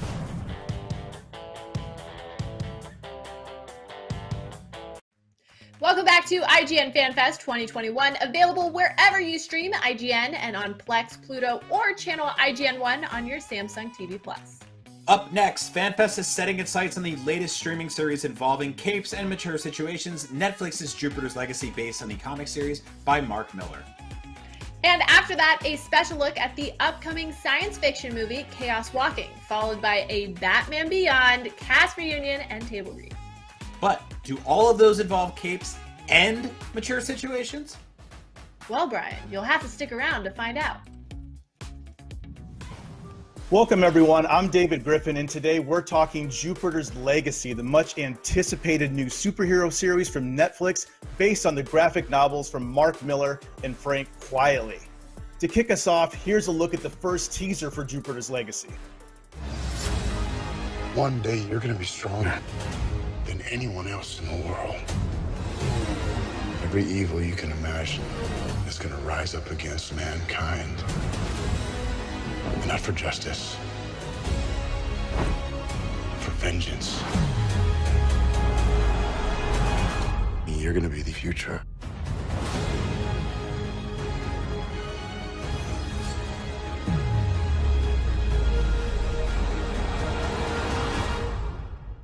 Wow, that was awesome. We can't wait to see more footage from Jupiter's Legacy. So here to talk about it is Mark Millar and Josh Duhamel. Thank you for having us. Mark, well, many of us know the comic. There are some who are coming to it for the first time. Could you give us a breakdown of what the series is about and what you were trying to capture when you first wrote the comic? Sure, yeah. I mean, for me, I wanted to do the greatest superhero story ever told. I thought, if you're going to spend a couple of years of your life writing something, you might as well try and make it the best it can be. So I wanted to do Lord of the Rings for superheroes, something that had a giant ensemble cast over a huge amount of time, an epic story that would just cost a fortune and take years to tell. And that was the bar I set for myself.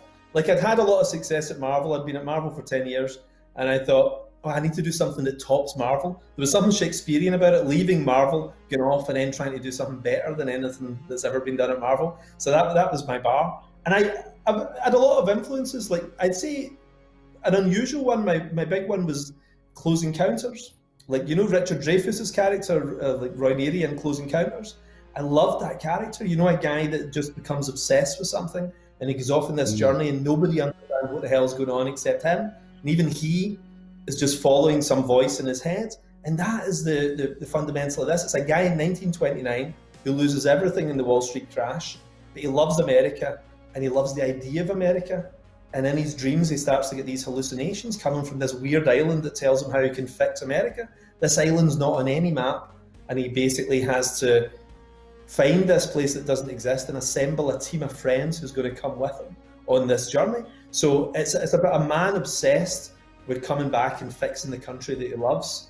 And then we cut to 100 years later when he's this superhero, this Superman guy that's been around for all this time, and he's kind of failed, which is the sadness of the story as well, because America is as riven with problems as it ever was in 1929, in some ways tougher problems. And he's looking at his children and he knows that ultimately they're never going to fix the world either. And he's at the end of his life. So he's kind of, you know, Hamlet and King Lear, as I said, you know, he's kind of both of these things. He's the man full of optimism at the beginning and a man full of regret at the end of his life. And that's what the story's about. It's basically a superhero who looks back in his life and he's failed. And Josh, a similar question for people who are coming to this for the first time. Can you tell us about what drew you to the role and what do we need to know about Sheldon Sampson, aka the Utopian? First of all, Mark, I think I'm hoping that that's mission accomplished, because when I first saw this, I was blown away at how epic the whole thing was, because it was over 100 years and it spanned from the 30s all the way to present day. And there was something, there was just something so epic about it. I love the family dynamics. I love the dysfunction. And I love that he wasn't afraid to touch on things that were subversive, things that were a little bit, you know, taboo in some ways. And there was something about the fearlessness that this story had. And when I read it, when I first met with Stephen DeKnight back in, I don't know, would have been a couple of years ago now, I wasn't familiar with it until I saw that. I just had read the script and I loved the script. And then I go and I see this Jupiter Circle, I see Jupiter's Legacy, I see all these graphic novels sitting on the table, and I go, oh my God. I mean, I'm not real proud to admit this, but I didn't know much until I got to really sort of dig into it after I read the script. And it was sort of a love affair that happened over many months, and then leading up to shooting it, I was completely knowledgeable about the history of the story, and that's when I really started to understand how great this could be. And after seeing a little bit of it now, I'm really excited to show the world. And Mark, we know that the adaptation process can be a complicated thing. It's one thing, of course, to have something in comic book form, graphic novel form, and then moving from page to screen. Are there any things that you were looking to update or that might have taken on a new resonance in the last few years that you wanted to dig into a bit more with the Netflix series? Well, it's funny, I started writing it in 2012, and we were just kind of coming out of the financial crash of 2008. People were just picking up again a little bit and everything. And I was drawing parallels with 1929. I just thought, well, this is when America collapsed before a near collapse. And, we looked as if we were heading towards something similar when I started putting this together. And I actually was kind of worried, and that sounds ridiculous, that America would be at peace with itself a few years down the line and this story would be out of date. But the strangest thing is, the country's in as mad a state as it's ever been, and that's what this is about. It's shown the cyclical nature of history, the fact that we're always really just one bad policy decision away from complete fiscal collapse and everything, So the historical parallels of it is incredible. Even there's a whole sequence in episode 3 where they're talking about the Spanish flu, a few years prior to the economic collapse. And it's weird. It's like we're living in history again, all over again. It's odd. It's kind of, I guess, these things never really go out of fashion. And Josh, unlike a lot of superhero stories, this one takes place across two very different timelines. So, I mean, you're playing the same character, but you're playing your character, in two different, places in his life. So can you tell us about playing Sheldon in the past versus the present and how those two plot threads tie together? Well, as an actor, this is the kind of material that you dream about. And that was, again, one of the things when I read it, I was like, oh my gosh, I get to play this sort of young, ambitious, naive, and vulnerable dude who just went through a terrible tragedy within his family after seeing his father die in the worst possible way, and then go off on this journey where he, literally loses his mind and has these crazy visions. And that to me was really fun to play. It was period. It was a young, sort of naive version of Sheldon, and then to go, fast forward 100 years and to see what this time has done to him and the amount of pressure that he sort of had to carry on his shoulders for so long, and the weariness and the weight of that was something that was really fun to try to portray, as going back and forth from the 30s to this guy who's now so much more world weary than it was 100 years ago was a challenge, but also one of the most gratifying things I've ever had to take on. From an actor's point of view, it's interesting because it's a bit like playing King Lear and Hamlet. You're the young prince and you're the wise old king and everything in this thing, And that's why I loved it being the same actor, because very early days we were wondering if the older characters would be played by older actors and everything. But I'm so glad we kept that connection, because you can see the same eyes, as a young naive guy and as a world weary guy. It really works. It gives it a real power, I think. And I think The Godfather's the comparison that I would have with it, really. It feels to me like The Godfather when I'm watching it. Like what Stephen DeKnight did, which was very clever, was the two books that I did, he sort of merged into one storyline. And what he did was had flashbacks and flash forwards using the Godfather 2 structure, where you saw the son's life and the father's life at the same age in parallel and what was happening to each of them.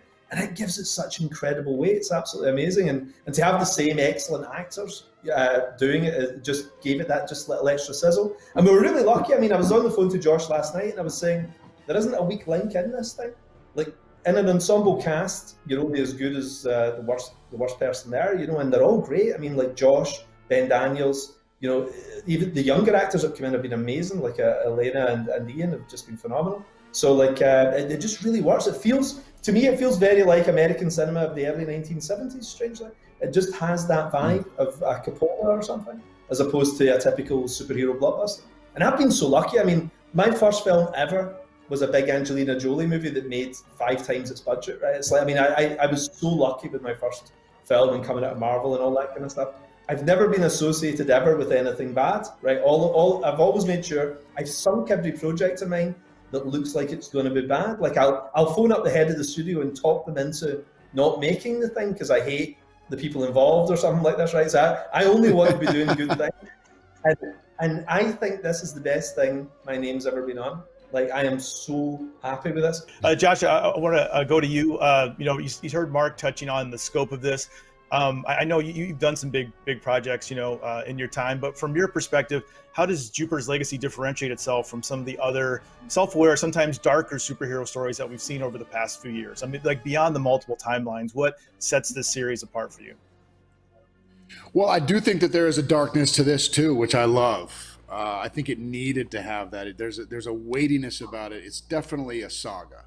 This is a story that spans 100 years, and it feels, you can feel the weight of it. And for me, you're dealing with so many different things. I mean, from the mental health of this guy, he was seriously in a spiral for the first, for part of this thing, and to sort of become this larger than life superhero who I tried to play as grounded and as real as I could, who's not just a guy who's carrying literally the weight of the world on his shoulders, but also dealing with simple things that any parent would deal with. This is a guy who's considered the most powerful guy in the world, and yet he doesn't know how to deal with his 18-year-old daughter. You know, and I think that anybody who's a parent who has a son or a daughter could probably relate to that. And there's something, he actually goes to therapy to figure out how to deal with his own daughter. And you know, and this is a guy who can fly, who can do pretty much anything. So it's those interesting dynamics. It's the family dysfunction that I think is going to make this different than anything else that's been out there in this genre. I was going to say, like, that angle on Superman, the Superman archetype we've never seen before. Like, what would it be like for Superman to try and have kids? And that was a basic idea for it when I first started doodling some stuff, which is Superman's always been able to control everything. You know, he's always made sure to every problem. When it comes to matters of the heart, it doesn't matter if you can fly or have X-ray vision. You know, it's not going to make it doesn't make you necessarily a perfect parent. And then I was reading Carrie Fisher's book years ago. This is where a lot of the Chloe character came from. I was reading her book and she was talking about how weird it was to have two really famous parents who everybody loved. And even though she was Princess Leia, she always felt inadequate because her dad was Eddie Fisher and her mum was Debbie Reynolds. And that, for a kid, that's incredible as a teenager. And even as Princess Leia, she felt, I'm not good enough. And to me, that was the whole character of Chloe just formed. That relationship suddenly became very, very interesting to me, and I grew the whole story out of that.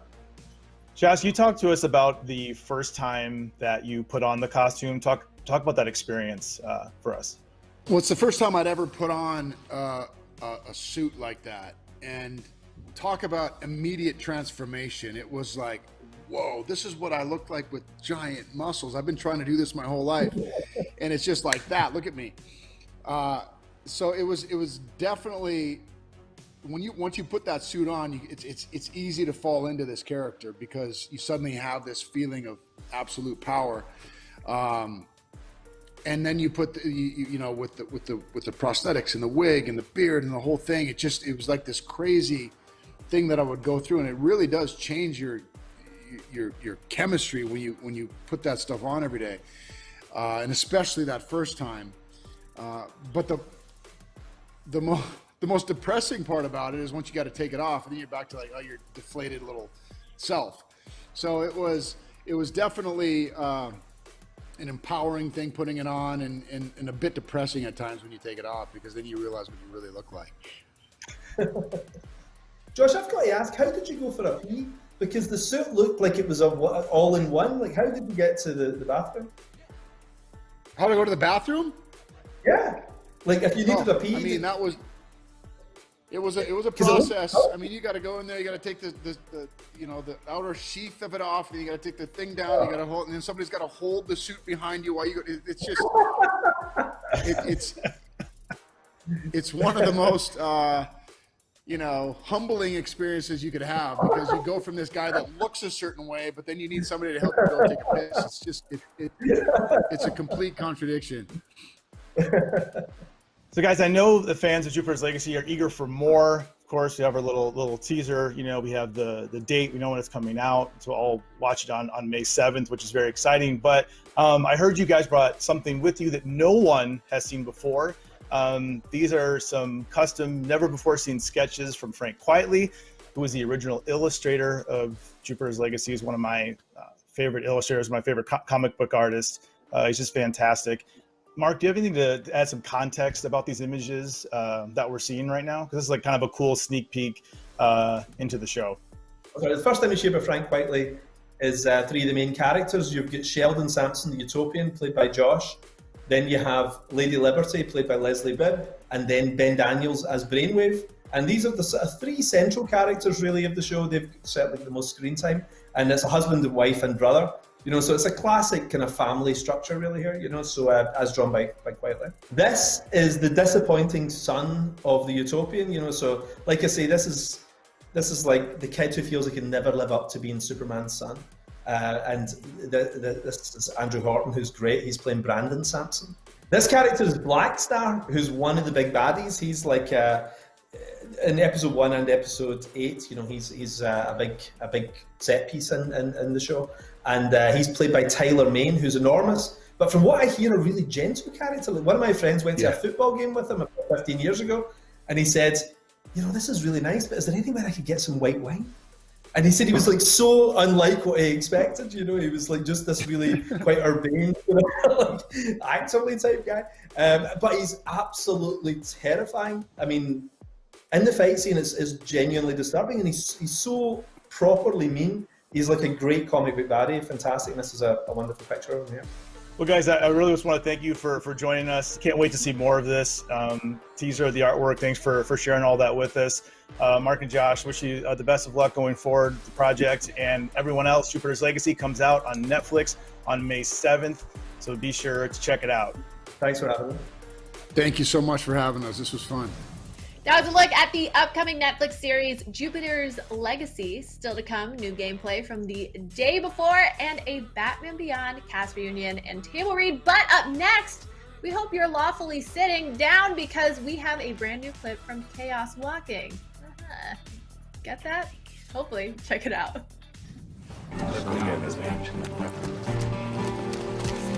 Shoveler Hewitt and his dumb dog.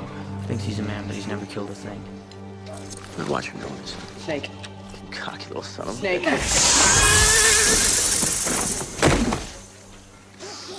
Don't let him see that it hurts. I can hear everything you're thinking. What'd you say?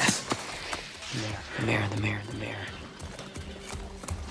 Hide your noise. Hide your noise. I'm Todd Hewitt. That problem, boys? I'm Todd Hewitt. No problem. Very clever use of your noise, son. Mayor likes me. He thinks I'm a man. I reckon you'll be riding with the Spaggle Patrol before long. Very clever. FanFest is all about bringing you info on the stuff that you love and the stuff that matters most to you, and it just so happens that one of our sponsors turns out to be something we all love, namely PlayStation. Let's take a look, presented by PlayStation. Play has no limits. Taking battle stations, I ain't on vacation. I'm just growing up, living on aspirations. Watch this, watch this, watch this. Let me introduce you to a brand new thing. This life may choose you, so raise your wing. Watch this, watch this, watch this. This is a brand new thing. PlayStation. For over 24 hours straight, IGN Fan Fest has been the #1 source in IGN Fan Fest related entertainment, but now we have to take a quick break. But don't you go chaos walking off on us. That's the title of it. But up next, we got to look at the day before. Not like the day before, not yesterday. That'd be weird if we just showed you yesterday. It's the name of a video game. Just please stay. Thanks.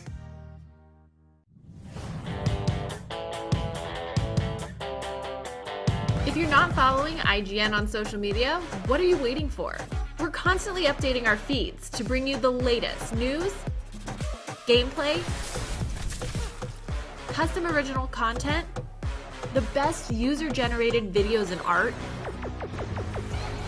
memes, and a whole lot more. Be part of the conversation throughout the year. Follow IGN on Instagram, Twitter, Facebook, TikTok, and Snapchat. Still using those tiny phones and tablets to watch IGN? Give your eyeballs a rest because IGN has moved to your living room. Get first looks and in-depth reviews of the most talked about titles. Thank you so much for chatting with me. Pleasure to be here. And take a front row seat to the biggest events of the year. Tune in on your Samsung TV Plus, Pluto, and Flex and take a load off. Tune in to IGN 1. Not only is IGN the world's biggest media brand for games and entertainment, but we also have a team of some of the world's biggest fans of your favorite franchises. From breaking news and exclusives, never-before-seen looks at movies and games, to reviews, let's plays, and live streams, IGN brings you all the coverage you need, no matter where you are. Whether you're on IGN.com, the IGN app, YouTube, Facebook, or Snapchat, we've always got you covered. IGN, the #1 source for all games and entertainment fans worldwide.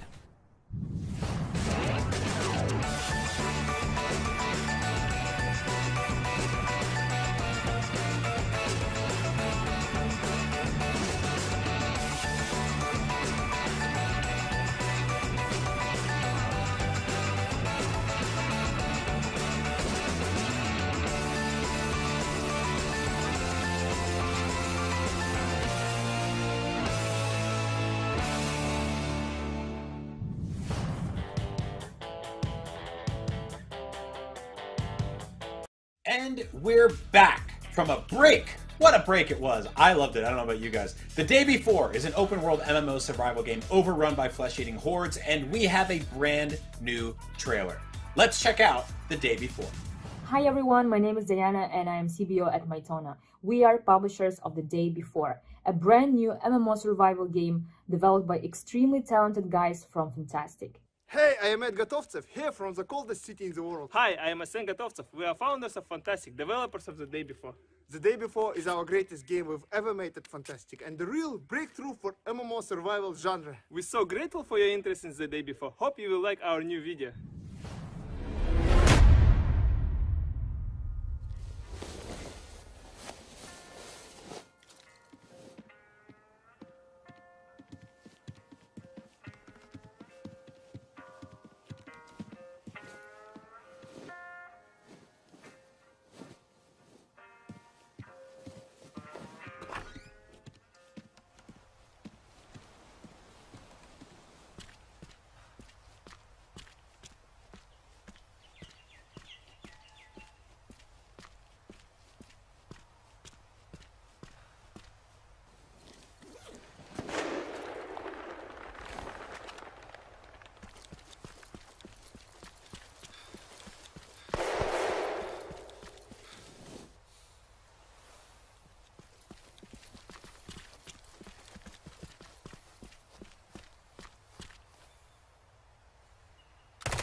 Welcome back. IGN Fan Fest may be winding down, but we've saved some of the best for last.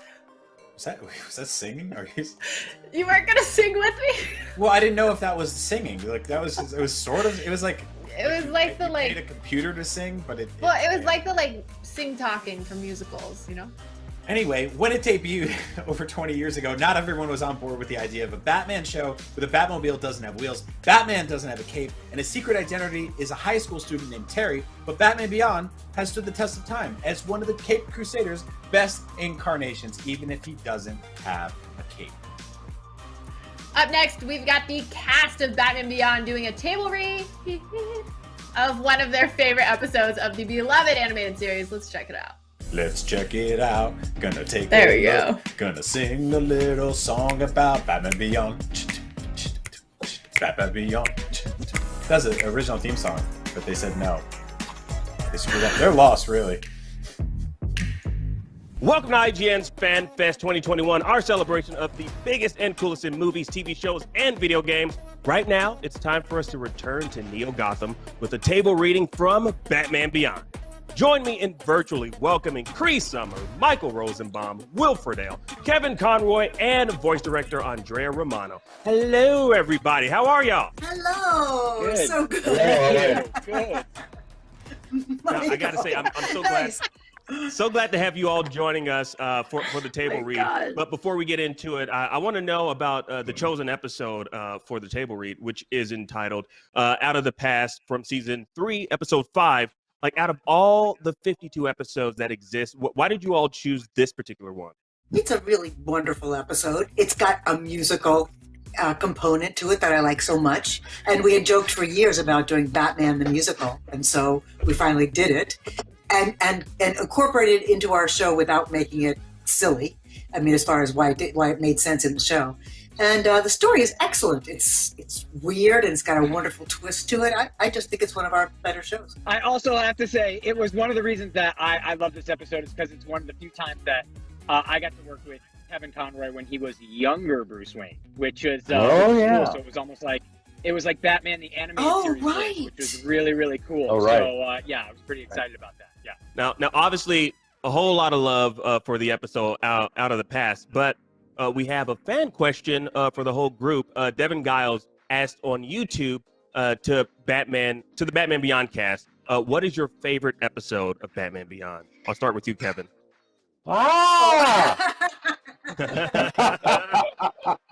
Put the man on the spot, of course. Actually, this one is, I think, probably my favorite episode because I had so much fun doing it. And you get a lot of, as Will was saying, younger Bruce Wayne in it. So there was a whole range for me to play in this episode, and I enjoyed that a lot. What about you, Will? I had a couple. I loved that when Terry was actually able to join the Justice League, which then was really a setup for the Justice League animated series. So to be part of what I like to call the pilot episode of the Justice League animated series, even though it wasn't at all, it was an episode called The Cowl. And I remember Bruce Timm telling me that they were kind of using that as a template to see if they could do the multi-character story arcs that they were going to use for Justice League. So that was cool. But it was also for the most fun. I think you're hard pressed to beat Egg Baby. It's my favorite. Egg Baby's my favorite. Oh yeah. I know it's silly. I liked the episodes that were about real things that teenagers encounter. Not just what happens in a superhero world, but what happens when kids are given the chore to take a fake baby and make sure that you can take care of it. I thought that was a wonderful episode. That's my favorite. So I really got my start. Andrea called me in because some actor couldn't make it to an audition or to a recording. So I came in and filled in, and Andrea and I had a connection, and Bruce liked me, and I was a little, young kid, just a punk doing impersonations. And the next thing I know, he was like, "Do your Christopher Walken for the Scarecrow character." I was like, "Okay, Batman, you're gonna die." And they started casting me. So I was always sort of a filler and would play some fun characters, and I just enjoyed playing. So I was never a huge role in it, but I was an integral part of the show. You were, and I was totally joking. I didn't mean to cast any aspersions there. I loved having you on the show, and as you can tell, because we called you in all the time. You also, didn't you use your, Ted Levine voice? Didn't you use him for something? Oh yeah, that's probably my favorite episode. I would do the guy from Silence of the Lambs. We don't even know what you're talking about, Batman. So I remember something. I don't remember. So good. Don't get me started. I love impressions. I could just listen to you going on all day, but I think it's time for us to just jump. Let's just batarang right into the episode out of the past. So I'll pass things over to you, Andrea. Take it away. Oh, thank you ever so much. Thank you. You guys, we're going to do a table read of this episode. And I'm going to read you the stage directions around it, kind of directing you. So at the very beginning of the show, we see this huge stage. It's a big Broadway stage. It's a Gotham stage. A spotlight sweeps across, and we hear... I am vengeance. I am the night. I am Batman. Batman. There is a song the good folks sing. Song the good folks sing. Batman. About a hero on the wing. Hero on the wing. Batman. I am Gotham's darkest night, the villain's darkest fright. Turn on the signal light. For Batman. And Terry claps enthusiastically in the crowd. Bruce Wayne shoots Terry a look, saying under his breath, You hate me, don't you? Lighten up, it's your birthday. Don't remind me. And back on the stage, we see an actor who's playing Commissioner Gordon. Good work, Caped Crusader. Once again, you've saved our fair city from those vile miscreants. They were no problem, Commissioner. For as we all know, criminals are a superstitious, cowardly lot. They plan and plot, but they always get caught. Their evil schemes all come to naught. A superstitious, cowardly lot. And he buries his head, Bruce does, in the audience, buries his head in his hands with a grunt. Oh, come on. It took me weeks to get tickets for this show. It's Shui. It's swarbage. And he stands and exits as he tries to get through the crowd. Excuse me. One side, please. Move! We're in the Batcave. Bruce sits at the computer looking through an electronic scrapbook. A final image appears. It shows him and Barbara Gordon together and in love. And Ace suddenly stirs, sniffing the air. Will? And Bruce looks up saying, What? I know you loved her. And here comes Talia, as beautiful as ever. She carries a covered silver tray with her. But I cannot believe you did not save a picture of me as well. He's awestruck. Talia. She removes the silver cover. Happy birthday, Bruce. Roast pheasant with truffle risotto. Just like we shared in that little bistro in Milan. And he turns away embarrassed. I can't eat that anymore. I'm sorry, I didn't think. It's been years, Talia. It seems the Lazarus Pit agrees with you. Time has not tempered your sarcasm, beloved. My father used the Lazarus Pit as a crutch. It is a gift, Bruce. One which must be used wisely. A gift I would now share with you. And coming down the stairs of the Batcave, we hear Terry. A superstitious, cowardly lot. Man, you missed a great show. He heads up the stairs. What are you eating? It smells... And he catches sight of Talia. Gorgeous. Terry, this is Talia. An old friend. Talia. I've been aware of Mr. McGinnis for quite some time. With a new Batman in action, I knew he had to be someone close to you. Terry was the only candidate. I've heard about you, too. You're the daughter of Ra's al Ghul, one of the old man's worst enemies from way back. You helped the original Batman fight Ra's one last time in the near apocalypse of '09. For the last couple decades, you've been putting your father's money to work cleaning up the mess he made. Current residence is a 200-acre estate on New Cuba. Terry taps the back computer as he notices Bruce's surprised look. What? You think I was down here playing vid games? Very thorough, Terry. Though father's name was pronounced Raish, not Raz. A common mistake. Fair enough. Now maybe you'll clear up another mystery. Why are you here? To wish an old friend happy birthday. And offer him a gift. Please consider it, Bruce. She gives him a kiss on the cheek. Stay well, beloved. I'll be at the Gotham Plaza until tomorrow night. Good night, Talia. And she exits up the stairs. Terry says, A gift? At the school library, Max, reacting in disbelief to something Terry is saying. Eternal youth? You're slamming me. Yeah, that's what I thought at first. But after everything I've read on Talia and her father, I believe it. You think the old man's gonna do it? Doubtful. Well, I'll take his place. Sorry, Max. Wayne said those Lazarus pits are more trouble than they're worth. Still, did waver. There are times I can see he wishes it was him in the suit instead of me. You think if he takes the plunge, that'll end your bad nights? Well, now that you mention it, could be. We're on the Gotham City streets. We see Bruce's car turn down the street. The right front tire blows out. He twists the wheel as the car slightly skids, so trying to get the car under control at 59, Kevin. And he steps out. With irritation, he glances at the flat of the tire. Oh, beautiful. And now he's lifting the tire out of the trunk, and even though it's got some sort of help, it's hard for him. So give us a couple of straining grunts. Got it?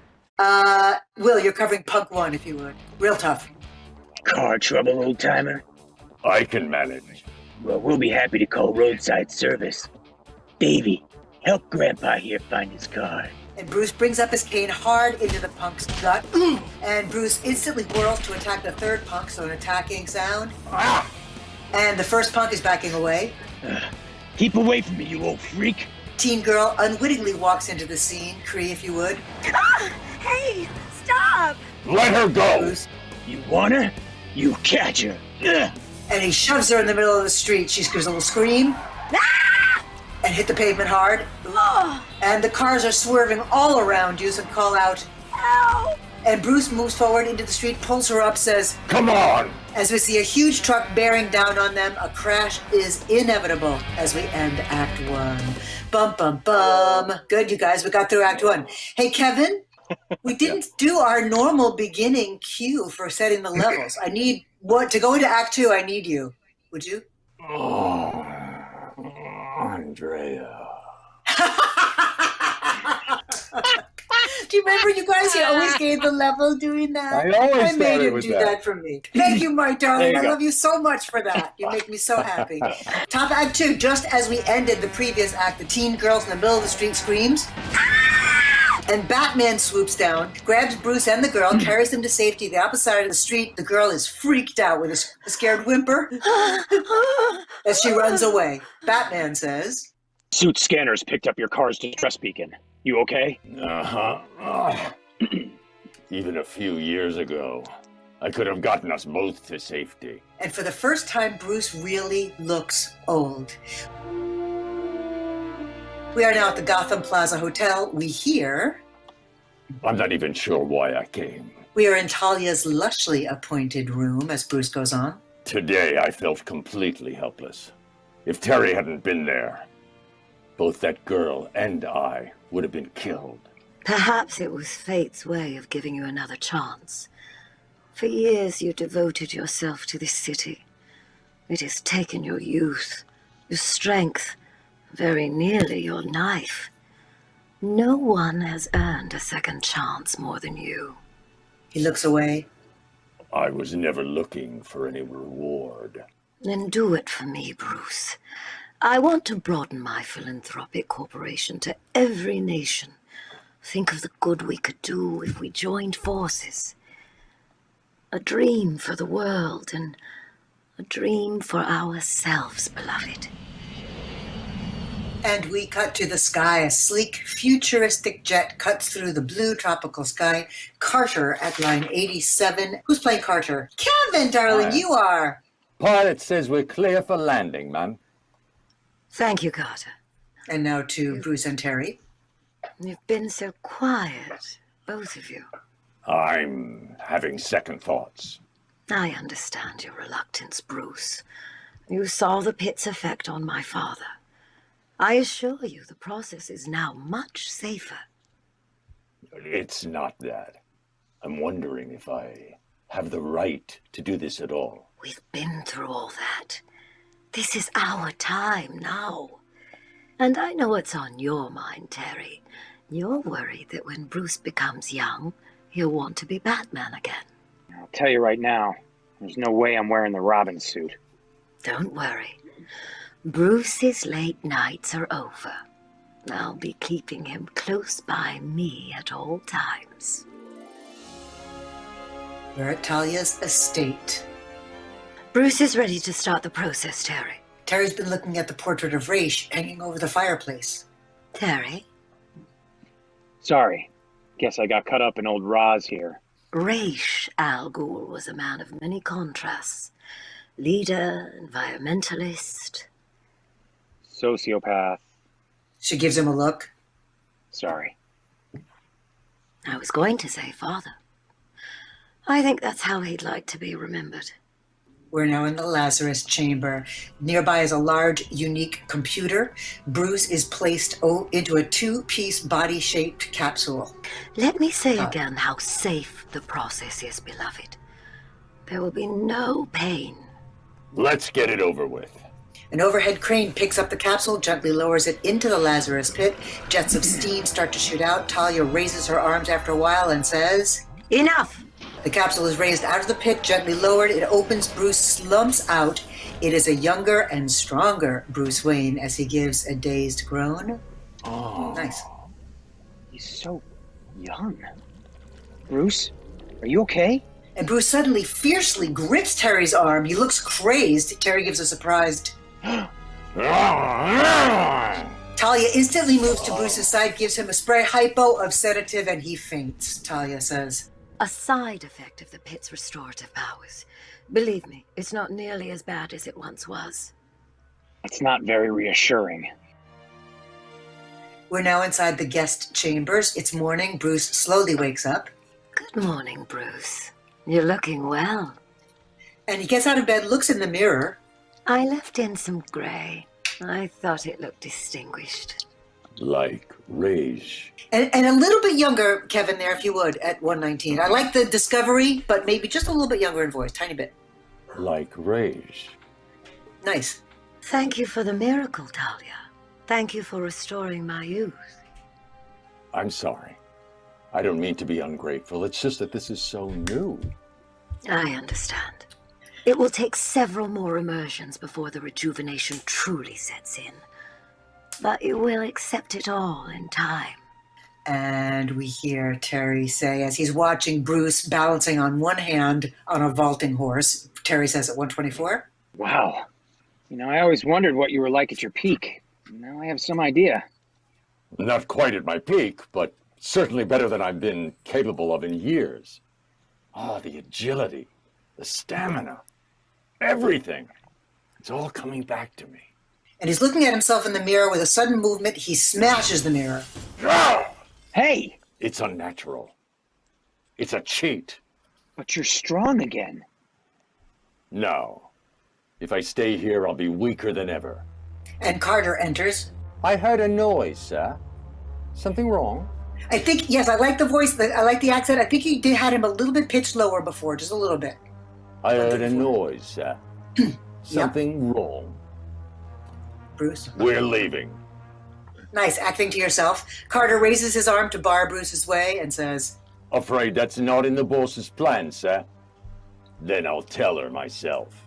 Carter at 140, a very mild impact grunt from Terry gives you a hit, but it hardly hurts you. Kevin at 140.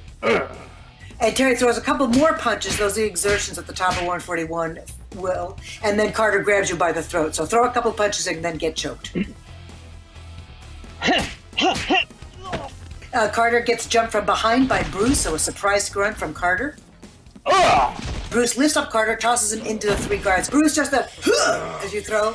Thank you. And all three men, please just give me a at 122. Give me two of them. Get hit and then hit the ground. All of you together and. Excellent, excellent. And then Terry says at 145. Shall we? After you. And Bruce and Terry storm down the hallway toward Talia's study. Bruce says, We're out of here, right now. And he reaches Talia's door. From inside, we hear Raish's voice. Yep. I gave orders not to be disturbed. It's him. Raish. And he kicks the door open, and there is Talia. And she says, Beloved. I heard him, Talia. Where's Raish? I did not want you to find out this way. But I suppose what's done is done. The look in her eyes grows cold and imperious as we hear her finish the sentence. Detective. Oh, that's so good! Very good, you guys! Well done! Bruce and Terry are both engulfed in a bright flash. Excellent. As we end Act 2, we're on to Act 3. Really good. Going nicely, you guys. Two henchmen carry Terry's unconscious body away from the estate. Carl, Michael, this is you. The bite isn't what finishes him, you know. That's just to get a good grip. And we're talking about a bunch of huge crocodiles on the ground. And Will? That right? Oh, yeah. You should stick around and watch sometime, Mikey. It's fascinating. First they drag the guy under, then they spin with their tails, smashing the body against the bottom. Sometimes it takes 2-3 spins to really pulp the poor jerk. Yeah, get help, Carl. What? What? I like to watch. Is that so wrong? You know what, just throw him in. Terry suddenly springs to life, kicking out with his feet, nailing Carl in the gut. Carl has recovered, pulls a knife from his coat, lunges at Terry, saying, Oh, no, you don't. Terry darts out of the way. Carl goes rocketing over the edge of the deck, off into the bog with a terrified, ah! Now he's in the water with the crocodile, slashing with his knife at the attacking brutes, trying to keep them at bay. Oh, hell no! No, I'm just kidding. I don't say that. No! Good. No! Very good. And referring back to his earlier line, Terry says at 168. It is fascinating. That's it. Picks up his backpack, takes off at a run toward the estate. Carter, who's been watching, turns away from the monitor to call out, Security! Inside the Lazarus lab, nearby the pit, it bubbles quietly. Bruce's arms and legs are restrained. Raish at 170. Michael. You always were the perfect specimen, Detective. And we see Talia now looking as cold and haughty as Raish did in his prime. So we have this bizarre image of Talia, but it's Raish's voice coming out as he goes on at 171. Even old age has not softened you as much as I had feared. I should have known you'd cheat death again, Rage. I don't cheat death. I master it. Though I assure you, Detective, this time my longevity comes at a price most dear. And as it sinks in, Bruce says, Talia. I did indeed survive our last battle, but my body was broken far beyond the pit's power to heal. In order to save my life, I called upon Talia to undertake the ultimate act of loyalty. You sacrificed her. Your own daughter. I did what I had to do. At the time, this computer could imprint my thoughts and memories only on someone of my close genetic match. But now, this youthful form has served its purpose. I must move on to a new host body. Yours. And we see Bruce's face, his anger has given way to contempt. Sure, Rage. Why not? Anything to hold off the Grim Reaper another few seconds. I take it back. You don't cheat death. You whimper in fear of it. And Talia slaps Bruce across the face with the word, Silence! Nice. Silence! And you hit like a girl. Carter, go to 182. He directs that's you, Kevin, directs the teams. You take your men down to the beach. You, search the swamp.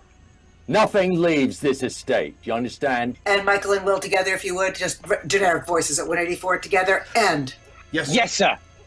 Carter, Batman reaches out from the shadows, slams Carter into a wall. So Carter gives a surprised grunt at 186. Where's Wayne? Yes, now I know, Kevin, it's so confusing. Wow. Wait a minute. Hey, that was Kevin, you're not I knew that was going to happen. I knew that was going to happen. So Kevin, 25 years for you to for do that to happen. 25 That's right. I knew it was years. going to happen.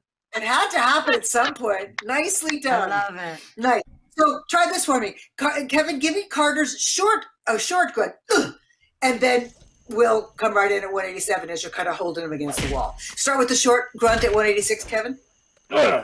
Where's Wayne?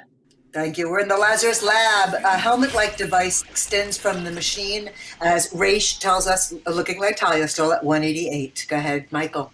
Don't waste your contempt on me, Detective. When Talia offered you youth again, you fairly drooled to take it. A simple blow to your ego, that staged incident with the flat tire, was all I needed to ensnare you. And Bruce is fighting against the electric charges. So give me a little sense of fighting, Kevin. A little. I guess for a moment, I was as weak as you, Rage. And a helmet similar to Bruce's lowers onto her head. This computer will finally still that insolent tongue. I've refined it so I no longer need a genetic match. Your brainwaves will be purged as mine are implanted in their place. I shall return to Gotham in your stead, bringing with me proof both written and genetic, that I am the long-forgotten son of Bruce Wayne and Talia. How ironic that your company and holdings will fund my new empire. A batarang flies in, severs the helmet from the cable connecting it to the machine. Talia cries out, that's you, Michael. No! Too. That's it. No! Batman. Lady, that is the sickest thing I've ever seen. You're creeping me out. You. She kissed me. Nice. A blast hits Batman. I underestimated you, boy. I won't do so again. And exploding batarang at Talia, knocking the laser weapon from her hand. So give me a pained cry there as your hand gets hit. Ah! That's it. Batman tosses two more exploding batarangs at the computer. The machine goes up in a big flash of fire. No! I need the computer. It can't be destroyed! Talia quickly leaps up, smiles as she checks that the computer is working and says... It's safe. Outside, the estate is blown to Kingdom Come. Batman looks back at the fire and says... I'm going back. Maybe I can still save... And Bruce stops him. Whatever was in there died years ago. We dissolve to the Batcave. Bruce is almost his old age again. 65, come to find out, Kevin. What do you know? Terry steps in and says... More gray hair today. I'm not crying. Within a week, I'll be back to normal. I'm sorry I never met her. The real Talia. She was a very special woman. The special woman? You going on patrol sometime tonight? Yeah. See you in the morning. Puts on the bat mask, exits. Bruce regards the image on the screen thoughtfully and says, Rest well, beloved. And he takes his cane and walks off. Yay! That was fun. You guys are awesome. You guys are That was wonderful. fun.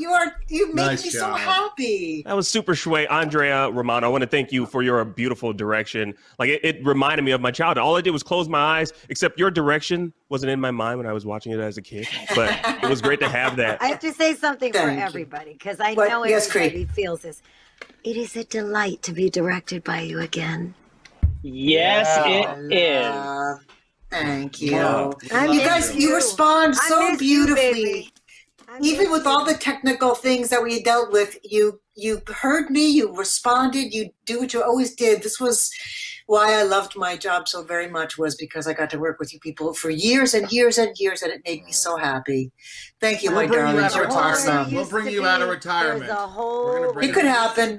You know, if you remember, you guys, when we did this show, we would rehearse and record it, the initial record, in about 2 hours. Yeah. Yeah, it was always And then we would come back 8 months later and do 2 more hours of ADR on it, or maybe 4 hours of ADR, because we didn't do the fight stuff in the beginning. We let the animators create the fight scenes, and then we would come back in and make the picture work with our voices at that point. But it was a joy to record. We were in and out. We had remarkable guests who came to play. We were so lucky to get you guys as often as we could together. And there was times when Kevin was in New York and Will was off doing something, but we still, for the most part, recorded ensemble, which is, for me, the only way. One final question before we wrap up, though. This is a question from our Facebook. From our Facebook, a fan is asking the question. This is Max McMillan. He asked the question that every Batman Beyond fan always loves to hear the answer to. Can we expect new Batman Beyond series or a movie anytime soon? It will depend on the fans asking and asking and asking for it until Warner Brothers would be foolish not to. So they have to begin a campaign of sorts and just let, Warner Brothers know that that's what they want. Because we would like to make it. It would be great fun. We're all still around. We're all still available. Everybody's still, doing beautiful work. So yes, please, and thank you. I'm right there with you. I want one. I also want more Kids Next Door. All right. I want more kids next door. I'm just tossing that out there. And thank you all for watching at home. This is IGN's Fan Fest 2021. We have so much more, so stick around.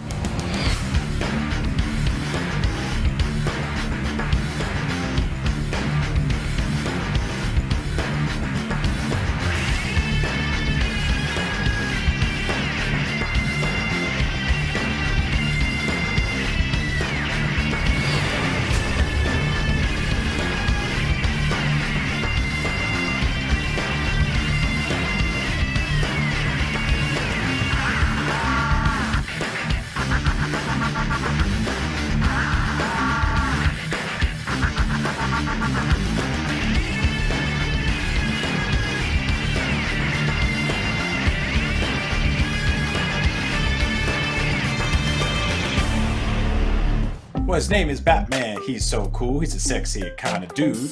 And he doesn't like those evil bad guys. He thinks they're kind of rude. So he gets in his car, it don't have wheels, and he drives around all night.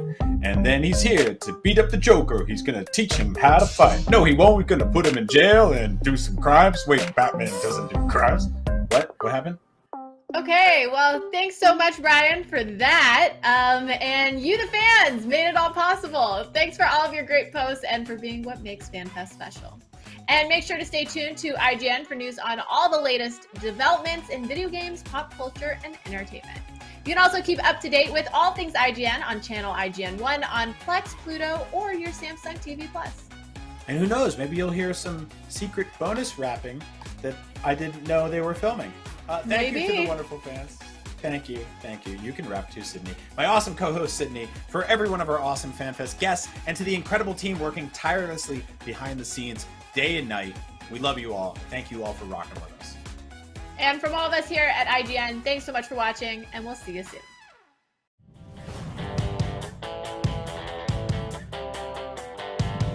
Still using those tiny phones and tablets to watch IGN? Give your eyeballs a rest because IGN has moved to your living room. Get first looks and in-depth reviews of the most talked about titles. Thank you so much for chatting with me. Pleasure to be here. And take a front row seat to the biggest events of the year. Tune in on your Samsung TV Plus, Pluto, and Plex and take a load off. Tune in to IGN 1.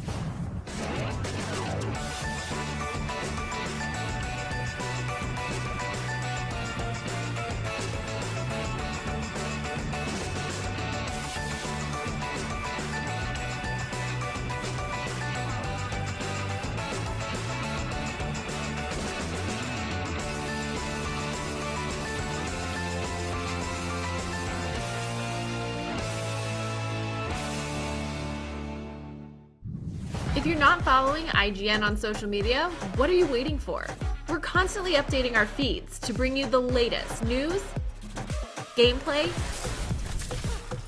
custom original content, the best user-generated videos and art, memes, and a whole lot more. Be part of the conversation throughout the year. Follow IGN on Instagram, Twitter, Facebook, TikTok, and Snapchat. Not only is IGN the world's biggest media brand for games and entertainment, but we also have a team of some of the world's biggest fans of your favorite franchises. From breaking news and exclusives, never-before-seen looks at movies and games, to reviews, let's plays, and live streams, IGN brings you all the coverage you need, no matter where you are. Whether you're on IGN.com, the IGN app, YouTube, Facebook, or Snapchat, we've always got you covered. IGN, the #1 source for all games and entertainment fans worldwide.